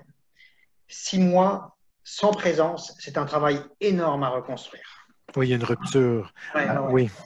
Oui, tout à fait. Donc, le recentrage sur la mission, il se fait de façon très naturelle, ça je l'expliquais tout à l'heure, mais il y a une deuxième phase derrière qui est à faire. J'ai une autre question également. on avait envie de vous demander, en fait, quelle avait été la contribution de vos conseils d'administration? Est-ce que vous les avez sollicités? Est-ce qu'ils ont été très, très présents, soutenants, ou on vous a donné carte blanche en vous disant « Allez-y, vous êtes capable ». Je vais prendre la main sur celui-là parce que j'ai eu c'est bizarre qu'on en parle parce que mon dernier conseil d'administration, il y a 15 jours, je l'ai abordé en CA, où j'avais pas d'enjeu sur la confiance du conseil d'administration, sur ce qu'on faisait, ni sur notre gouvernance. On est très, très, très, très proche de ça, il est très sensibilisé à ça, mais il y a eu sur les mois où j'ai beaucoup de directions sur mon CA qui vivaient les mêmes problématiques que nous et qui étaient focusées sur leurs problématiques. Donc, toute la phase où j'ai mis 50 personnes au chômage, ça a été une décision de gestion, même si ça l'est de façon naturelle. Il y a plein de gestes de gestion, de desservir l'ensemble de la communauté. On a répondu. Le lundi, on faisait quelque chose. Le mardi, ça changeait. Il fallait avoir une réponse très proactive. Et des fois, notre gouvernance ne permet pas cette réponse très proactive sur les choses. Donc, beaucoup d'échanges individuels avec les administrateurs pour venir en renfort, à voir si on allait bien, si on se portait bien. Mais dans les décisions, ça allait trop vite. Mm-hmm. Merci, Benoît. Du côté de Annie ou de Delphino? Avec le CA, comment Annie, y aller avant. Bien, pour ma part, c'est très semblable à ce que Benoît a vécu. C'est sûr que nous aussi, là, les consignes arrivaient. Là, dans la même journée, on commençait à communiquer aux employés, puis à la fin de la journée, ils n'étaient plus adéquats là, parce qu'il y avait des choses qui avaient changé. Alors, ça allait très vite, la prise de décision. Puis moi aussi, j'ai travaillé beaucoup en collaboration en individuel avec les gens de mon CA. Mais généralement, moi, j'ai senti en tout cas beaucoup de compréhension. C'est sûr qu'au début, tout le monde est affairé à sa réalité en lien avec les événements. Mais je pense qu'il y avait une belle relation de confiance, puis ils nous ont permis de pouvoir avancer là-dedans, puis d'être soutenants au niveau moral. Là. Parfois, ne serait-ce qu'un petit mot d'encouragement qui fait que bon, tu sais qu'ils sont là derrière, puis qu'ils trouvent ça important, ce qu'on fait. Mais sinon, il n'y a pas eu d'enjeu particulier non plus. Merci, Annie. Et Delphino, de ton côté? Ça va dans le même sens. J'ai eu le soutien que j'ai habituellement de mon conseil. On s'est peut-être réunis plus régulièrement pendant l'été. Il n'y a pas eu relâche. Alors, nous, on a fait des réunions Zoom mensuelles jusqu'à ce jour. En effet, c'est notre assemblée générale annuelle. Je vais être obligé de vous quitter un peu plus tard, mais aujourd'hui. Mais ça a été quand même un soutien constant qui est à présent. Puis une confiance exprimée, un peu comme Benoît et Annie l'ont exprimé. Ça s'est maintenu. Il n'y a pas eu bonne chance avec ça. Tu viendras nous reparler dans quelques temps. Contact constant, parce qu'on a quand même des responsabilités importantes mutuelles, comme chez Annie, comme chez Benoît.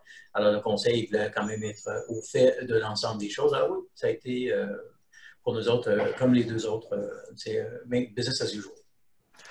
Moi, j'ai une autre question. Alors, je vous rappelle d'écrire plutôt sur le chat général ou à Valérie et non pas à moi parce que c'est un petit peu plus difficile de regarder la plateforme de clavardage. Mais il y a une personne qui me dit que la présentation ou le panel s'intitule « Gérer dans le chaos » et cette personne-là demande si vous pouvez partager des dilemmes qui ont été difficiles en gestion. Que ce soit résolu ou pas, là, que vous ayez été capable de vous en sortir ou pas de ces dilemmes plus de gestionnaire. Peut-être qu'il n'y en a pas eu, là, mais quand on met à pied des gens, etc., quand on réorganise les choses, quand on a à négocier avec le syndicat, bon, est-ce qu'il y a des choses que vous pouvez ou vous voudriez partager sur le plan des dilemmes? C'est sûr que la journée des congédiements, même si c'est en maintien de l'un d'emploi, c'est des passages qui sont un peu raides à passer. C'est beaucoup d'échanges, même une fois que les gens sont rendus à la maison. Donc, il y a énormément de questionnements intérieurs. En gestion des ressources humaines aussi, dans la prise de décision de ramener le monde au travail. Moi, j'ai eu beaucoup d'échanges et là, merci aux collègues directeurs généraux dans plein d'autres entreprises d'insertion où on se questionnait par texto, par courriel, mais de quel droit je fais prendre des risques à du monde de revenir au travail. Plein de choses où on était confronté avec nous-mêmes en tant que gestionnaire. Ça a été des passages peut-être un peu plus difficiles, mais en même temps, une fois passé, stimulant, parce que un peu aussi pour ça qu'on est gestionnaire. Hein. On aime les adrénaline, même si celle-là était plus négative et puis fallait être très agile dans la compréhension du quotidien. Très difficile pour les équipes, même encore aujourd'hui. Les gens ont besoin d'un horizon à moyen terme au minimum, de savoir où ils s'en vont. Donc, quand on va à droite, et puis le lendemain matin, on va à gauche, puis de nouveau à droite et de nouveau à gauche, et Dieu sait qu'ils nous suivent, hein, mais quand on parlait tout à l'heure de fatigue mentale des gens, pour ceux qui sont là depuis le début, elle est réelle et elle est à traiter. Hein. Il y a des formations gratuites au CSMO et ailleurs à l'heure actuelle là-dessus, mais elle est réelle. Donc ça, c'est des enjeux de gestion, et puis je pense que c'est des enjeux de gestion long terme qu'on a pour les mois à venir. C'est pas terminé, ce défi-là. C'est ça. Si je peux ajouter, parce que j'aime beaucoup ce que Benoît a dit, c'est sûr que le dilemme premier dans un contexte comme celui quand tout change, puis là, tu es obligé de réagir dans un contexte, c'est s'assurer aussi que les décisions, sont fondées sur, qu'est-ce que tu dois faire en termes d'organisation, sur la consultation interne par rapport à les instances que tu peux avoir, le personnel avec qui tu travailles. S'assurer aussi que tu réponds au cadre, s'il y en a un, il y en a un dans le contexte avec les règlements de santé publique, mais que les gens sentent qu'il y a à la fois une préoccupation de qu'est-ce qu'on fait avec le personnel, qu'est-ce qu'on fait avec les usagers, comment on s'organise, puis qu'il y ait de la constance. Je pense que qu'est-ce que j'écoute mes deux collègues pour lesquels j'ai beaucoup d'admiration, dans le chaos qu'ils ont vécu, la constance était présente. Les gens ont senti que le leadership apporté par les gestionnaires était des fois ajusté, mais pas nécessairement prise à court, pas être en mesure de ne pas être capable de prendre des décisions qui s'imposaient, même si les décisions étaient difficiles. Moi, je pense que ça, c'est quand même, dans le contexte, je ne parle pas juste de nous trois, mais je pense qu'il y a une maturité dans le milieu communautaire par rapport à la gestion qui s'efforce maintenant, et on le voit à travers la COVID, parce qu'il y a nous trois, mais il y aura peut-être beaucoup d'autres qui peuvent faire la même chose. Alors moi, je pense que ça, c'est quand même important à souligner que les gens dans les organisations de notre genre sont assurés d'avoir des gestionnaires qui peuvent faire face à la situation. Puis avec des conseils, on espère une gouvernance qui fonctionne, dans notre cas, c'est le cas, puis une constance par rapport à comment on répond à des situations comme celle-là. Oui, cet élément de constance, super important. Annie, de ton côté, est-ce qu'il y a eu des défis sur le plan de la gestion qui ont été plus corsés? Bien, c'est sûr que le fait d'arrêter un grand nombre de services a fait en sorte qu'il y a des clients qui avaient des besoins plus grands un peu, puis qu'on n'a peut-être pas pu répondre assez rapidement. Alors, il y a peut-être une question de priorisation des services quand on a recommencé. Il y a des clients qui étaient en détresse, qui avaient beaucoup de besoins. Là. Alors, c'est peut-être à ce niveau-là, comment on affecte en essayant d'optimiser puis de répondre à tous les besoins. C'est peut-être le dilemme là, qui est peut-être le plus marquant. C'est sûr que la mise à pied des employés aussi, c'est tout un passage, c'est toute une expérience de vie qu'on ne souhaite pas. Mais c'est ça, c'est ce que je pourrais dire à ce sujet-là. Excellent. Alors, on va passer au prochain point. Je partage mon écran encore une fois pour dire qu'on a passé la zone de confort, la zone de peur, la zone d'apprentissage avec les compétences développées. Et là, on se dirige vers la zone de développement. On a dit que la conférence s'intitulait « Gérer dans le chaos, horizon d'avenir ». Donc, on passe à cette fois-là. Et cette fois-là, dans l'ordre, on va y aller avec Annie, Delphino et puis Benoît. Donc, ouais. Annie, la parole est à toi. Alors, apprentissage, oui, opportunité. Il y a quand même des belles choses qui ressortent de tout ça, des choses intéressantes. Entre autres, moi, ce que j'ai constaté, c'est qu'il y a vraiment un élan de solidarité avec les pairs, avec les partenaires. Tout le monde veut s'entraider. En tout cas, moi, c'est ce que je ressens. Puis, ça a beaucoup amélioré la communication aussi entre les partenaires. Je pense qu'il y a une régularité maintenant qui s'est instaurée dans nos communications. Entre autres, constance, dont parle Delphino. Ça a amélioré les canaux de communication, entre autres avec notre CIUS, là, qui est beaucoup plus présent. Puis bon, tu sais, on a une réactivité. Si on a un problème, ben, on peut rapidement l'adresser aux bonnes personnes. Alors ça, c'était très positif. Puis, et donc, si la situation avait... Parce que tantôt, tu disais que s'il y avait une meilleure communication, vous auriez pu faire quelque chose plutôt que de renvoyer les gens à la maison. Il aurait pu y avoir un replacement, etc. Donc, s'il y a une deuxième vague ou si la situation s'envenime, vous êtes plus prêts maintenant. Oui, je crois que oui. Je pense les canaux de communication sont plus ouverts. Oui, tout à fait. Tout à fait. Ça c'est très bien. C'est très positif. Aussi, nous, entre ESSAD, là, je vous disais tout à l'heure, les entreprises d'économie sociale en aide à domicile, on est 9 à Montréal. Rapidement, on s'est concerté, puis on a commencé on a accentué la collaboration. Il y en avait un peu avant, mais là, vraiment, on travaillait ensemble, puis on s'est entraidé beaucoup au niveau opérationnel, surtout au début, quand c'était le chaos, là, puis que les consignes changeaient 2-3 fois par jour. Alors, on se parlait tous les jours. D'aide au niveau opérationnel? Oui, bien, souvent, c'est au niveau de l'interprétation des consignes où, par exemple, un directeur se faisait fermer la porte dans une résidence. Alors là, on échangeait sur ce que nous, on a pu faire pour dénouer l'impasse. Des choses comme ça. On a eu des défis aussi au niveau des équipements de protection individuelle. C'était difficile au départ de s'en procurer et en avoir assez. Alors, sur les politiques, comment on fonctionnait, les procédures de confirmation client. Alors, toutes des choses qu'on avait en commun, qu'on devait mettre en place. Alors, c'était changer nos procédures, nos processus. Puis, ça a été très aidant pendant la crise. Donc, solidarité à l'interne et avec le partenaire externe également. Des deux côtés, ça a resserré les coudes. Tout à fait. Puis avec les autres ESSAD. Puis d'ailleurs, de cette concertation-là, il y a 2 projets qui sont en cours actuellement, bien concrets, qu'on développe ensemble. Alors, on a un projet là, de développer des préparations de repas dans les résidences. On travaille ensemble là-dessus. On est 6 ESSAD qui collaborent là-dessus. Et aussi, on a un projet sur le marketing RH, comme c'est notre défi, notre enjeu, là, les ressources humaines. On travaille en collaboration là-dessus. C'est des choses intéressantes. Ah oui, parce que les autres ont connu des défis semblables dans le même domaine. Tout à fait. Probablement que ça aurait pu être possible quand même sans la crise, mais peut-être pas aussi rapidement ou aussi avec des acteurs aussi motivés. Là. Alors, les gens sont motivés de travailler ensemble. Alors, puis c'est sûr que nous, tu sais, bon, un constat qu'on fait depuis toujours les ESSAD, évidemment, mais qu'on espère que plus de gens vont le faire, c'est avec la situation critique qu'il y a eu dans les CHSLD, les résidences privées là, au printemps, là, bien, c'est sûr que le maintien à domicile pour nous et pour tout le monde devrait être vraiment la solution, puis il devrait y avoir des politiques, des investissements qui vont dans ce sens-là pour favoriser ça.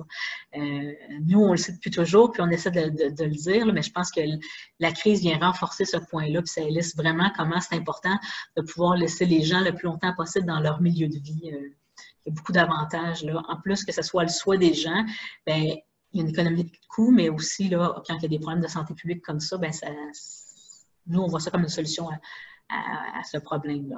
Alors, on espère que ça va être un très grand constat collectif, puis qu'il va y avoir des mesures concrètes qui vont accentuer là, toutes les politiques de maintien à domicile. Oui, que c'est un cheval de bataille qu'on va porter plus de gens, plus collectivement, de manière plus forte, puis pas juste dans la base de la part du gouvernement aussi. On le souhaite. Ça, on l'espère. Oui, merci. Merci, Annie. Si jamais il y a des questions, Valérie va intervenir. Alors, on passe la parole à M. Capadelli. Delphino, de ton côté, les horizons d'avenir, quelles sont les perspectives pour... Bon, on est encore dans les apprentissages, ça c'est clair. Mais je suis d'accord avec Annie que, moi je ne l'ai pas mentionné, mais c'est sûr qu'il y a aussi une bonne mobilisation puis une concertation, puis beaucoup d'entraide avec le milieu communautaire, à la fois Côte-des-Neiges, puis aussi notre milieu qui travaille auprès des personnes immigrantes à travers Montréal. Ça, il y a eu des resserrements par rapport à comment on pouvait s'entraider dans la situation. C'est vrai parce que... les choses du simple fournisseurs sur les désinfectants, les masques, parce qu'à un moment donné, il y a eu des pénuries. Comment on fait s'entraider dans le contexte, avancer aussi du même pas parce qu'on fait face avec la même clientèle. Il y a eu quand même des éléments intéressants par rapport à ça. Il y a toujours eu de la concertation, mais disons qu'elle était devenue un peu plus proactive dans les derniers mois en ce qui nous concerne. Je ne peux pas parler pour tous les secteurs, tous les milieux. Là. Et pour compléter ce que tu dis, sur le plan interculturel aussi, vous étiez tous rencontrés aussi pour voir la communication face à la COVID et tout. Là. Oui, c'était présent, effectivement. Il y a une plus grande concertation qui s'est passée autour des directions générales des organisations comme les nôtres, qui sont exclusivement en intervention pour les personnes immigrantes, pour travailler des cadres communs. Et effectivement, la question d'une crise comme celle-là posait une nouvelle situation. Comment on peut venir en aide par rapport à ça. Puis chez nous, le questionnement qui s'est posé, c'est OK, il faut qu'on continue à travailler, mais en même temps, comment on adopte une posture qui est un petit peu plus flexible ou agile. Comment on ne panique pas dans les situations. Je ne dis pas qu'on n'a pas vécu des moments difficiles, des moments que les gens n'étaient pas sûrs qu'est-ce qu'on devrait faire, puis des déchirements à l'intérieur. Je n'ai pas fait mention parce que on a passé à travers, mais c'est sûr qu'il y a des questionnements, c'est qu'on fait ci, on s'en va, tout le monde s'en va. Alors, il y a un besoin d'avoir, à un moment donné, une façon de fonctionner, on demeure posé sur qu'est-ce qu'on doit faire, on s'assure qu'on met de l'avant les choses importantes. Et ça commence aussi par, moi je pense, une posture de gestionnaire aussi. Comment tu fonctionnes dans le contexte. Parce que gérer dans le chaos, gérer travailler des crises, c'est formateur, mais en même temps, ça peut être très difficile. Alors, il y a besoin, moi, je pense, de revenir, puis avec notre gang de DG, peut-être c'est quelque chose qu'on peut faire avec le Centre Saint-Pierre à un moment donné aussi, c'est mais comment tu adoptes des façons de faire qui sortent de l'ordinaire, sortent de la zone de confort, comment tu réagis par rapport à ça? As-tu des plans de contingence? Comment tu prépares pour certains types d'urgence, ta gestion de risque, elle est faite, de quelle façon est-ce que tu regardes d'autres? Il y a peut-être une nouvelle approche qu'on devrait regarder, parce qu'effectivement, quand il n'y a rien qui se passe, tu dis, ben, c'est pas, on continue à cheminer, mais quand quelque chose se passe, là, tout d'un coup, as-tu minimalement les éléments pour être capable de faire face à la situation?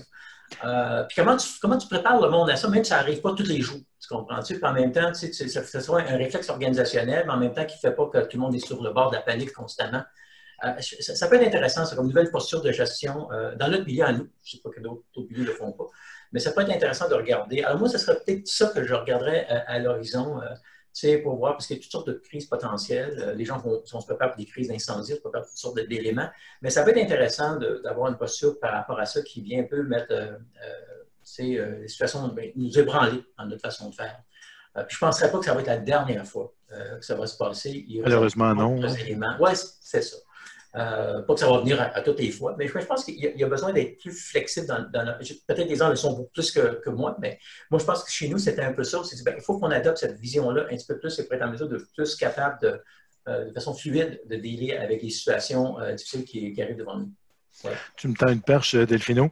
Notre prochaine formation, elle va être un webinaire, justement, ça s'appelle l'ABC du changement, on va y revenir, mais c'est notre prochaine formation, puis c'est justement ça que ça vise, c'est de donner aux gestionnaires cette posture-là, puis les outils face au changement concret. On va passer maintenant à Benoît. Je m'étais dit que je pluguerais vers la fin, mais je plugue déjà tout de suite. Alors, Benoît, de ton côté, les horizons d'avenir. Il y en a plusieurs.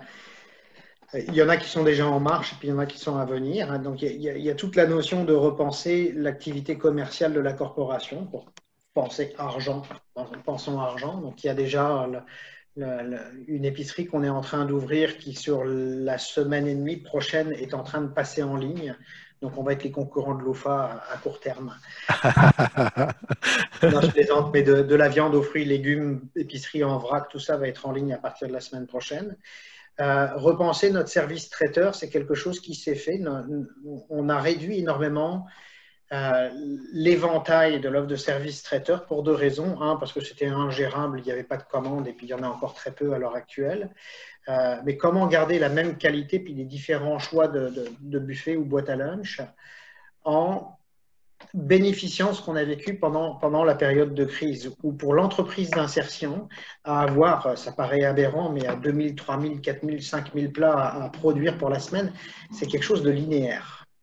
C'est tous les jours, on produit une quantité de plats et c'est linéaire. Faire de la formation qualitative dans un contexte comme ça est superbe. Un jour à un contrat, puis un jour à 17 contrats, traiteur, ce n'est pas du tout le même environnement d'apprentissage.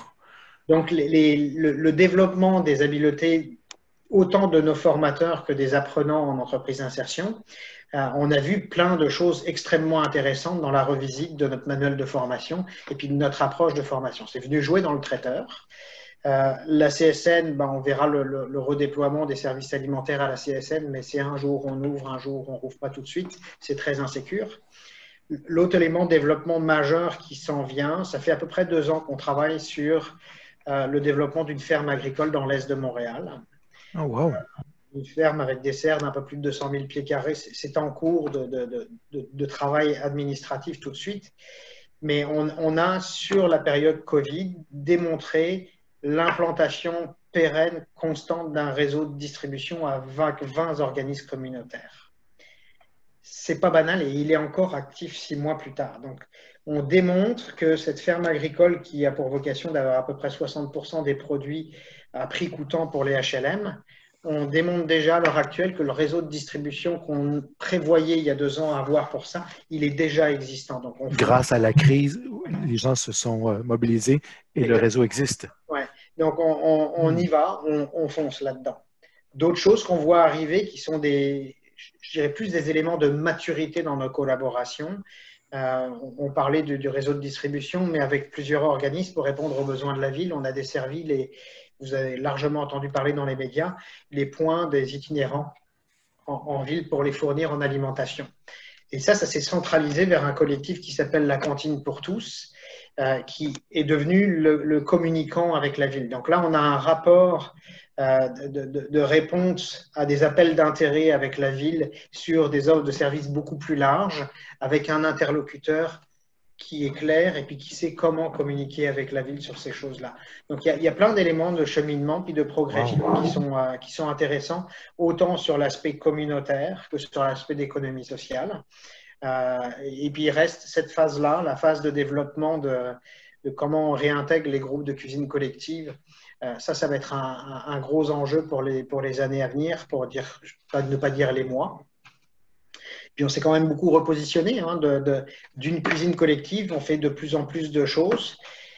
Est-ce que ça nous réenligne d'ici 1 an ou 2 vers une planification stratégique pour voir quelle est la physionomie que la corporation a prise au-delà du volet cuisine collective, qui est notre ADN de base? Est-ce qu'il faut qu'on voit plus large, plus grand, plus loin, ou se recentrer? Je pense qu'il y a un petit travail d'ici 2 ans. Oh, une réflexion stratégique, c'est le mot. Merci beaucoup, Benoît. Alors, Valérie m'écrivait qu'il y avait cette fois-ci des questions. Oui, je vous ramène par exemple un petit peu en arrière. Ces 2 questions qui concernent les apprentissages. En fait, ma première question pour vous, chers panélistes, ce serait, avec le recul, qu'est-ce que vous feriez différemment? Et puis, l'autre question qui vous est posée, c'est qu'est-ce que vous a enseigné la crise et qui va vous changer comme dirigeant? 2 excellentes questions. Qui se lance? Ben, je vais peut-être commencer avec qu'est-ce qu'on ferait de différent chez nous. Je pense que là, avoir vécu toute notre partie télétravail dont je vous ai parlé, je pense qu'on s'équiperait beaucoup mieux maintenant pour permettre aux gens qui veulent le faire d'avoir des équipements pour le faire. C'est aussi basic que ça, pour assurer que la connexion est bonne, que le contact est bon avec la clientèle. C'était un élément important pour nous. Pour le reste, je pense qu'on a fait ce qu'on a pu. Je ne suis pas sûr qu'on pourrait changer beaucoup d'autres choses. On a eu quand même une excellente collaboration de notre personnel, nos unités syndicales dans le contexte. Je pense qu'on a avancé comme on a pu en fonction des éléments, mais je vous dirais que ça, c'est au niveau technique, technologique, numérique. Ce sont des éléments là, qui nous ont appris qu'on va s'organiser différemment, moi je pense, ou mieux peut-être, c'est un meilleur mot, à partir de maintenant. Merci Delphino. Si vous pouviez faire quelque chose différemment, Annie ou bien Benoît. Vas-y Annie, je te laisse la parole. Oui, merci. C'est sûr que moi, ça revient encore aux mises à pied des emplois, mises à pied temporaires. C'est certain qu'on n'avait pas le choix. Comme si on ne voulait pas mettre en péril la structure financière de l'entreprise, on avait des mises à pied à faire, mais c'est certain. Puis on y pense parce qu'on le voit venir. Là, avec la 2e vague, on va être confronté au même genre de problème, à un fort volume d'annulation. Mais déjà, on essaie de dégager, de voir qu'est-ce qu'on a comme marge de manœuvre financière pour pouvoir garder les employés en emploi, même s'ils ne sont pas affectés là, à 35 heures semaine comme ils le devraient. Alors, c'est sûr que ça, possiblement que les prochaines semaines, les prochains mois vont déjà me donner l'occasion de faire différemment ce que j'ai fait au printemps, où là, on a réagi plus vite parce qu'on était soucieux de répondre aux consignes et on voulait bien faire, on voulait vraiment tout être très, très éthique et tout ça. C'est ça. Peut-être prendre le temps de mieux analyser puis faire peut-être moins de mise à pied dans la mesure du possible. C'est peut-être ce que je changerais puis ce que je vais devoir changer dans les prochaines semaines. Merci Annie. Benoît, de ton côté? Ouais, faire différent, mais je répondrai un peu comme Delphino. Je ne sais pas si je ferai les choses différentes. C'était sûrement pas parfait sur plein de choses. Mais j'ai aimé, on a fait comme on a pu. Il y a beaucoup de choses où la gestion, et particulièrement dans les RH, travailler de façon spontanée en fonction de la réalité terrain qui change beaucoup, c'est jamais très très sain et c'est jamais très très bon. Donc on a probablement, nous, en tant que gestionnaires, contribué à la fatigue de nos gens en prenant des décisions rapides qui étaient nécessaires. Est-ce qu'on a pris les bonnes au bon moment? Je ne saurais pas donner cette réponse-là. Donc, je ne sais pas si je pourrais faire différent à cet effet-là. Il y a des plus-values quand même qui sont énormes. C'est le fait d'être obligé et avec plaisir d'être sur le terrain dans les opérations avec tout le monde pour répondre aux besoins. Ça crée du fusionnel, hein. Donc ça crée une collaboration extrêmement proactive entre les uns et les autres. On voit les forces et les faiblesses. Ils voient les forces et les faiblesses dans leur patron qui est humain avec eux tout le temps au quotidien, pas juste quand ils sont avec eux dans le bureau. Donc il y a un rapport collaboratif qui a beaucoup évolué, qui a donné de la maturité dans la cohésion d'équipe. Donc ça, c'est une plus-value qui est énorme. Je ne sais pas si je le collerai là, mais il y a quelque chose que je gérerais différemment aujourd'hui d'avant-crise et d'après-crise. Ça fera probablement partie de nos revendications. Et puis ces revendicateurs, quand je dis ça, notre collaboration avec nos bailleurs de fonds. Autant que ce soit Emploi Québec ou des fondations ou des institutions, ils ont répondu très vite et ont été très agiles sur les financements. Et je trouve, et je suis très interpellé par la capacité à reconnaître en période de crise notre rôle d'intervenant de première ligne et de trouver du financement de façon ponctuelle. J'aimerais le voir dans la récurrence. Donc, je pense qu'il va y avoir de la revendication au niveau du subventionné, parce que juste avant la crise, on voyait des coupures budgétaires dans les subventions qui arrivaient. Hein. Puis du jour au lendemain, on devient très utile, très sollicité, très demandé. Et là, il y a de l'argent, certains diront trop, qui est arrivé un peu de partout. Mais ça m'interpelle. Ça m'interpelle qu'en temps normal, le communautaire et l'économie sociale ne soient pas capables de donner des avenues salariales qualitatives de façon pérenne. Il va falloir qu'on repense cette collaboration-là. C'est sûr qu'on pense à une fondation pour nous, mais là, c'est un rapport de collaboration. On voyait juste avant la crise, par des besoins financiers, une concentration vers les organismes communautaires au détriment de l'économie sociale. L'économie sociale n'est pas vouée à s'autofinancer toute seule. Il va y avoir une discussion à avoir là-dessus. Mm-hmm. Très intéressant. Oh, oui, non, c'est bien, on pense plus globalement ici. Et il y avait une deuxième question, n'est-ce pas, Valérie? Oui, il y avait la deuxième question, en fait. Qu'est-ce que la crise vous a enseigné comme dirigeant et qu'est-ce que ça va changer, en fait? Quels sont les enseignements que vous retenez et qu'est-ce que ça va changer dans votre façon de diriger vos organisations? Est-ce que c'est clair? Je peux commencer. C'est une réponse très personnelle. Puis moi, j'ai vraiment l'impression qu'on est encore en processus. On parle souvent comme si c'était derrière nous, mais moi, je sais que ce qui s'en vient va être encore pas facile. Alors, ma réponse aujourd'hui serait peut-être différente dans quelques semaines. J'ai peut-être l'indulgence par rapport peut-être aux attentes, peut-être ajuster les attentes, parce que c'est sûr que quand on est dans un contexte de crise comme ça, il y a beaucoup de choses qu'on ne contrôle pas. Puis moi, j'ai trouvé ça difficile peut-être d'accepter que peut-être on est moins productif, on est moins optimal, on optimise moins nos ressources, autant financières que ressources humaines. Alors peut-être que ça m'a appris à, j'ai pas le choix, il faut que je sois un petit peu plus indulgente puis accepter que tout n'est pas parfait, là. Mais c'est ça, c'est un travail en continu, hein? Alors, c'est ça, peut-être que ce serait le constat que je ferais, là.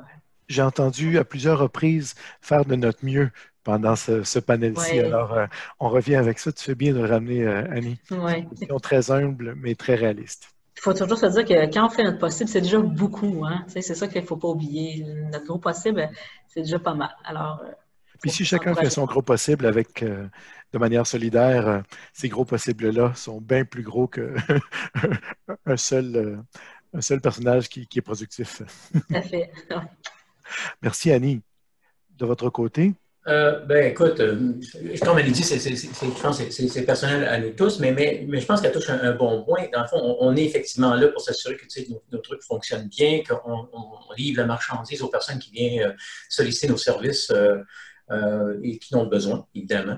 Mais chez nous, effectivement, moi ce que ça a démontré, c'est que, dans le fond, j'ai déjà confiance, mais la confiance en notre monde était primordiale parce que les ajustements nécessaires dans le contexte, les décisions qui n'ont pas été faciles au début, le fait qu'on était en mesure d'assurer que tout le monde avait la bonne information, on maintenait les liens très clairs par rapport à ça, on a réagi super bien. Il y avait des questionnements, des peurs, mais on était capable de travailler à travers ça.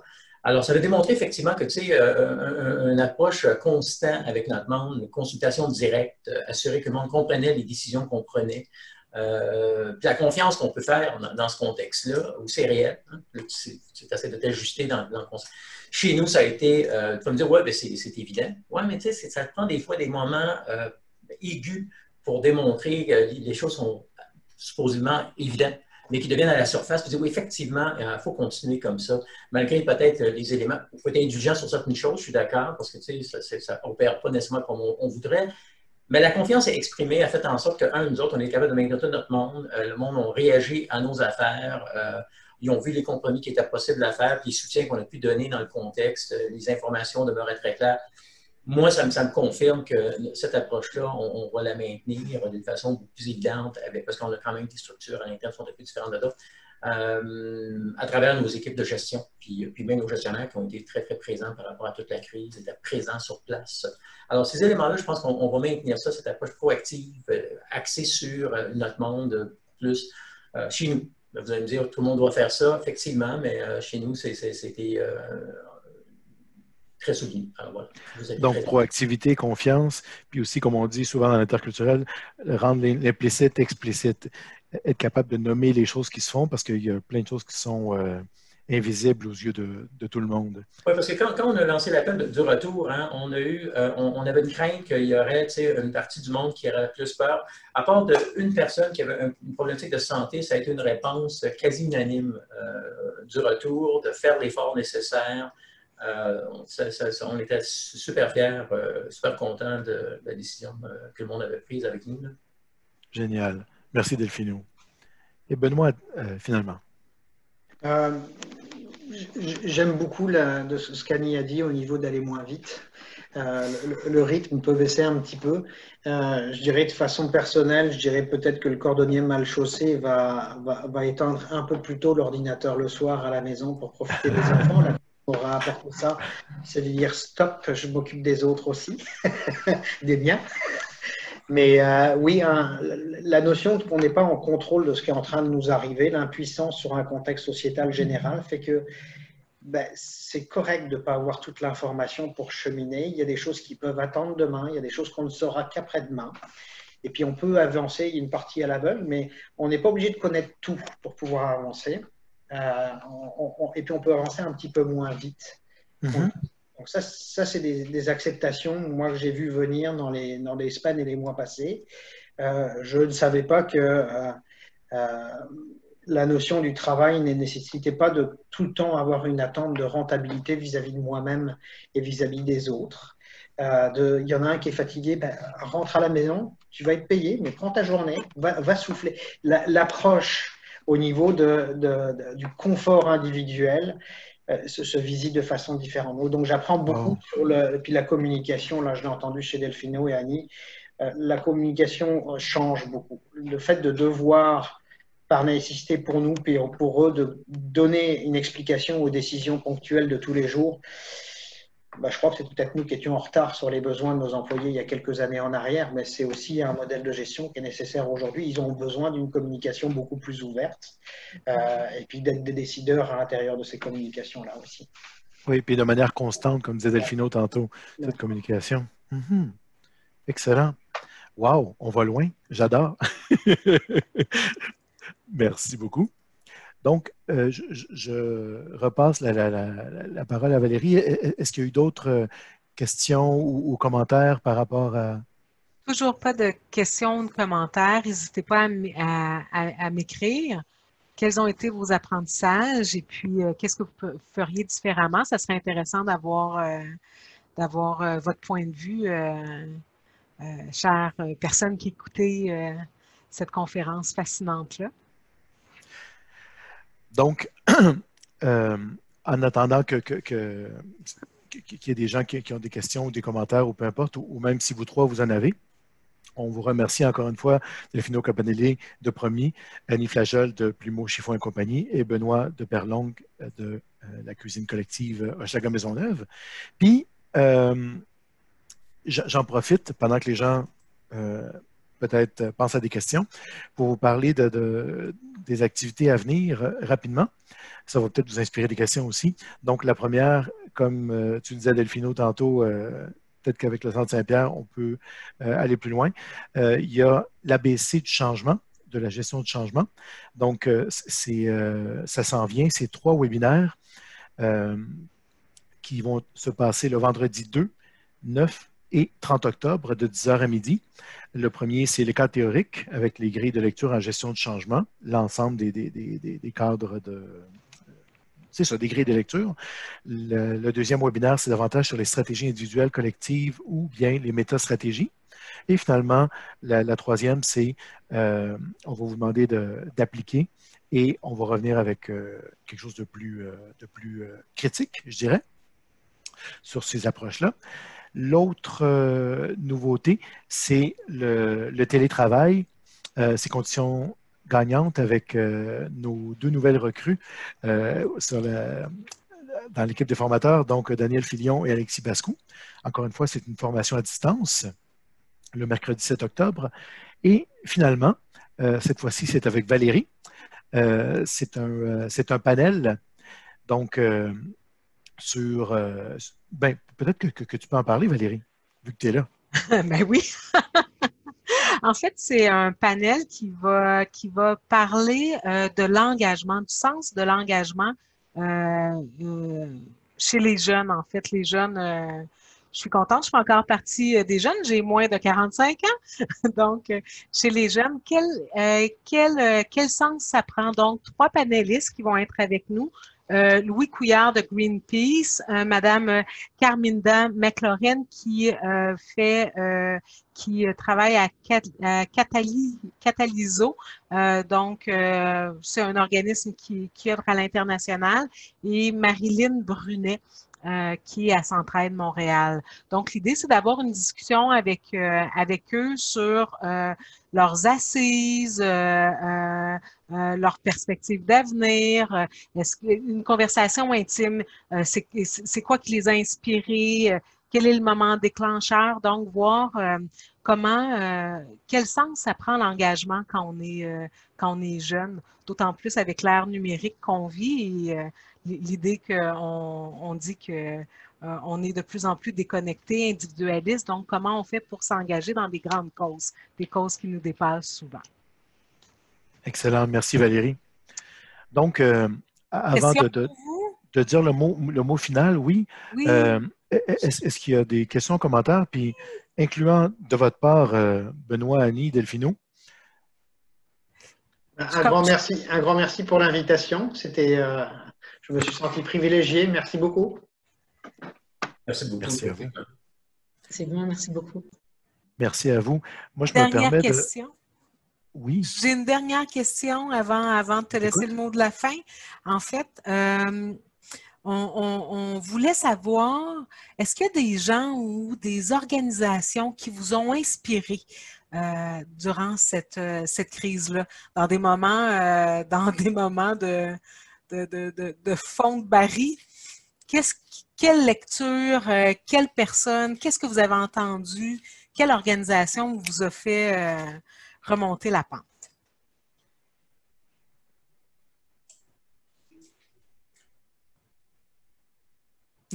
Les cuisines collectives Hochelaga Maisonneuve. En écoutant Benoît, c'était inspirant. Effectivement. Je vais dire à la blague, c'est sûr que pendant le chaos, on était tellement occupés puis tellement sur l'adrénaline que souvent on a plus d'œillères. Mais après coup, effectivement, je trouve ça très inspirant, les expériences de mes collègues Benoît et Delphino. Chapeau, vraiment, là, c'est inspirant. Puis ça donne ça donne de l'énergie, effectivement, pour continuer à aller de l'avant, puis dire que ben, on n'est pas les seuls dans ce bateau-là, puis il y en a d'autres qui travaillent fort, puis il y a des belles choses inspirantes qui sont faites ailleurs. Le fait que les domaines soient différents, ça apporte beaucoup. Je trouve que les perspectives sont très riches. Mais je pense que le fait aussi que on est dans des milieux que le monde continue à travailler puis était présent aussi, fait en sorte que tu sens une certaine entraide, une certaine énergie aussi qui vient de ça. Je sais pas, peut-être on est tous influencés par des modèles, mais ils ne sont pas nécessairement explicites en ce moment. Il faudra peut-être les rendre explicites un jour. Mais non, dans ce sens-là, oui, je pense que les collègues d'économie sociale ont été quand même des gens qui ont porté la situation de façon assez héroïque, je pense, dans beaucoup de cas. Les questions qui ont été abordées là, par nos deux collègues, là, fort importantes, là, je trouve. Qui est différent des miennes, mais je trouve qu'ils ont vécu des situations beaucoup plus aiguës, je dirais, là, dans le contexte. Puis ils s'en sont sortis très bien. Parce que c'est pas juste comment tu vis une crise, c'est comment tu en ressors, puis t'en ressors-tu plus fort ou t'en ressors-tu plus faible? Je pense dans le contexte des deux organisations, des organisations qui nous entourent, je pense qu'on est en train d'en sortir un petit peu plus fort, mais il faut peut-être recadrer des choses, effectivement. Mais il ne faudrait pas que ça dure une éternité non plus, parce que ça fait juste 6 mois. Si on est là-dedans encore une année complète, il va falloir regarder effectivement les soutiens qu'on reçoit par rapport à nos bailleurs de fonds. Tout à fait. De ton côté, Benoît, des sources d'inspiration? Je t'avouerai que ce qui s'est passé à l'extérieur, je l'ai peu regardé. On était beaucoup concentrés sur ce qu'on vivait, mais très inspiré parce que les 20 organismes qui sont mis autour de nous, puis les vélos solidaires qui sont mis à venir nous aider, cette notion de ne pas se sentir seul à faire les choses, eux m'ont beaucoup inspiré parce que nous, on livrait la marchandise, là, mais à la porte des gens, c'est eux qui le portaient. Grâce à eux, ça roulait. Ouais, et eux, ils m'ont fait triper parce qu'on n'était pas tout seul à le faire, là. Et ça nous a beaucoup encouragés. Génial, génial. Donc, je retiens de vos différentes interventions plusieurs choses. Je me risque. D'abord, le côté communication constante, ouverte, fluide avec l'ensemble des gens. Ensuite, le côté solidarité. Souvent, on dit qu'en période de crise, on n'a pas le choix que de se serrer les coudes, mais cette solidarité-là n'est pas juste au niveau citoyen, au niveau des organismes. On a vu qu'il y a aussi avec le milieu institutionnel, gouvernemental, qu'il y a quelque chose de possible. J'espère que ça va être encouragé. Comme on disait tantôt, Annie, tu disais, on se croise les doigts, on touche du bois pour que on continue dans le sens de faire confiance aux communautaires. C'est encourageant aujourd'hui de vous entendre, le fait que vous ayez réussi à non seulement gérer dans le chaos, mais que les horizons d'après-crise soient inspirants. Je vous remercie beaucoup d'avoir collaboré à briser la glace là, dans notre programmation. Merci d'avoir accepté d'être aussi ouvert et de partager votre très riche expérience à tous les trois. Donc, Delphino Campanelli de l'organisme Promis, Annie Flageol de Plumeau, Chiffon et compagnie et La Vadrouille sur notre territoire, et Benoît de Cuisine Collective Hochelaga Maisonneuve. Merci énormément.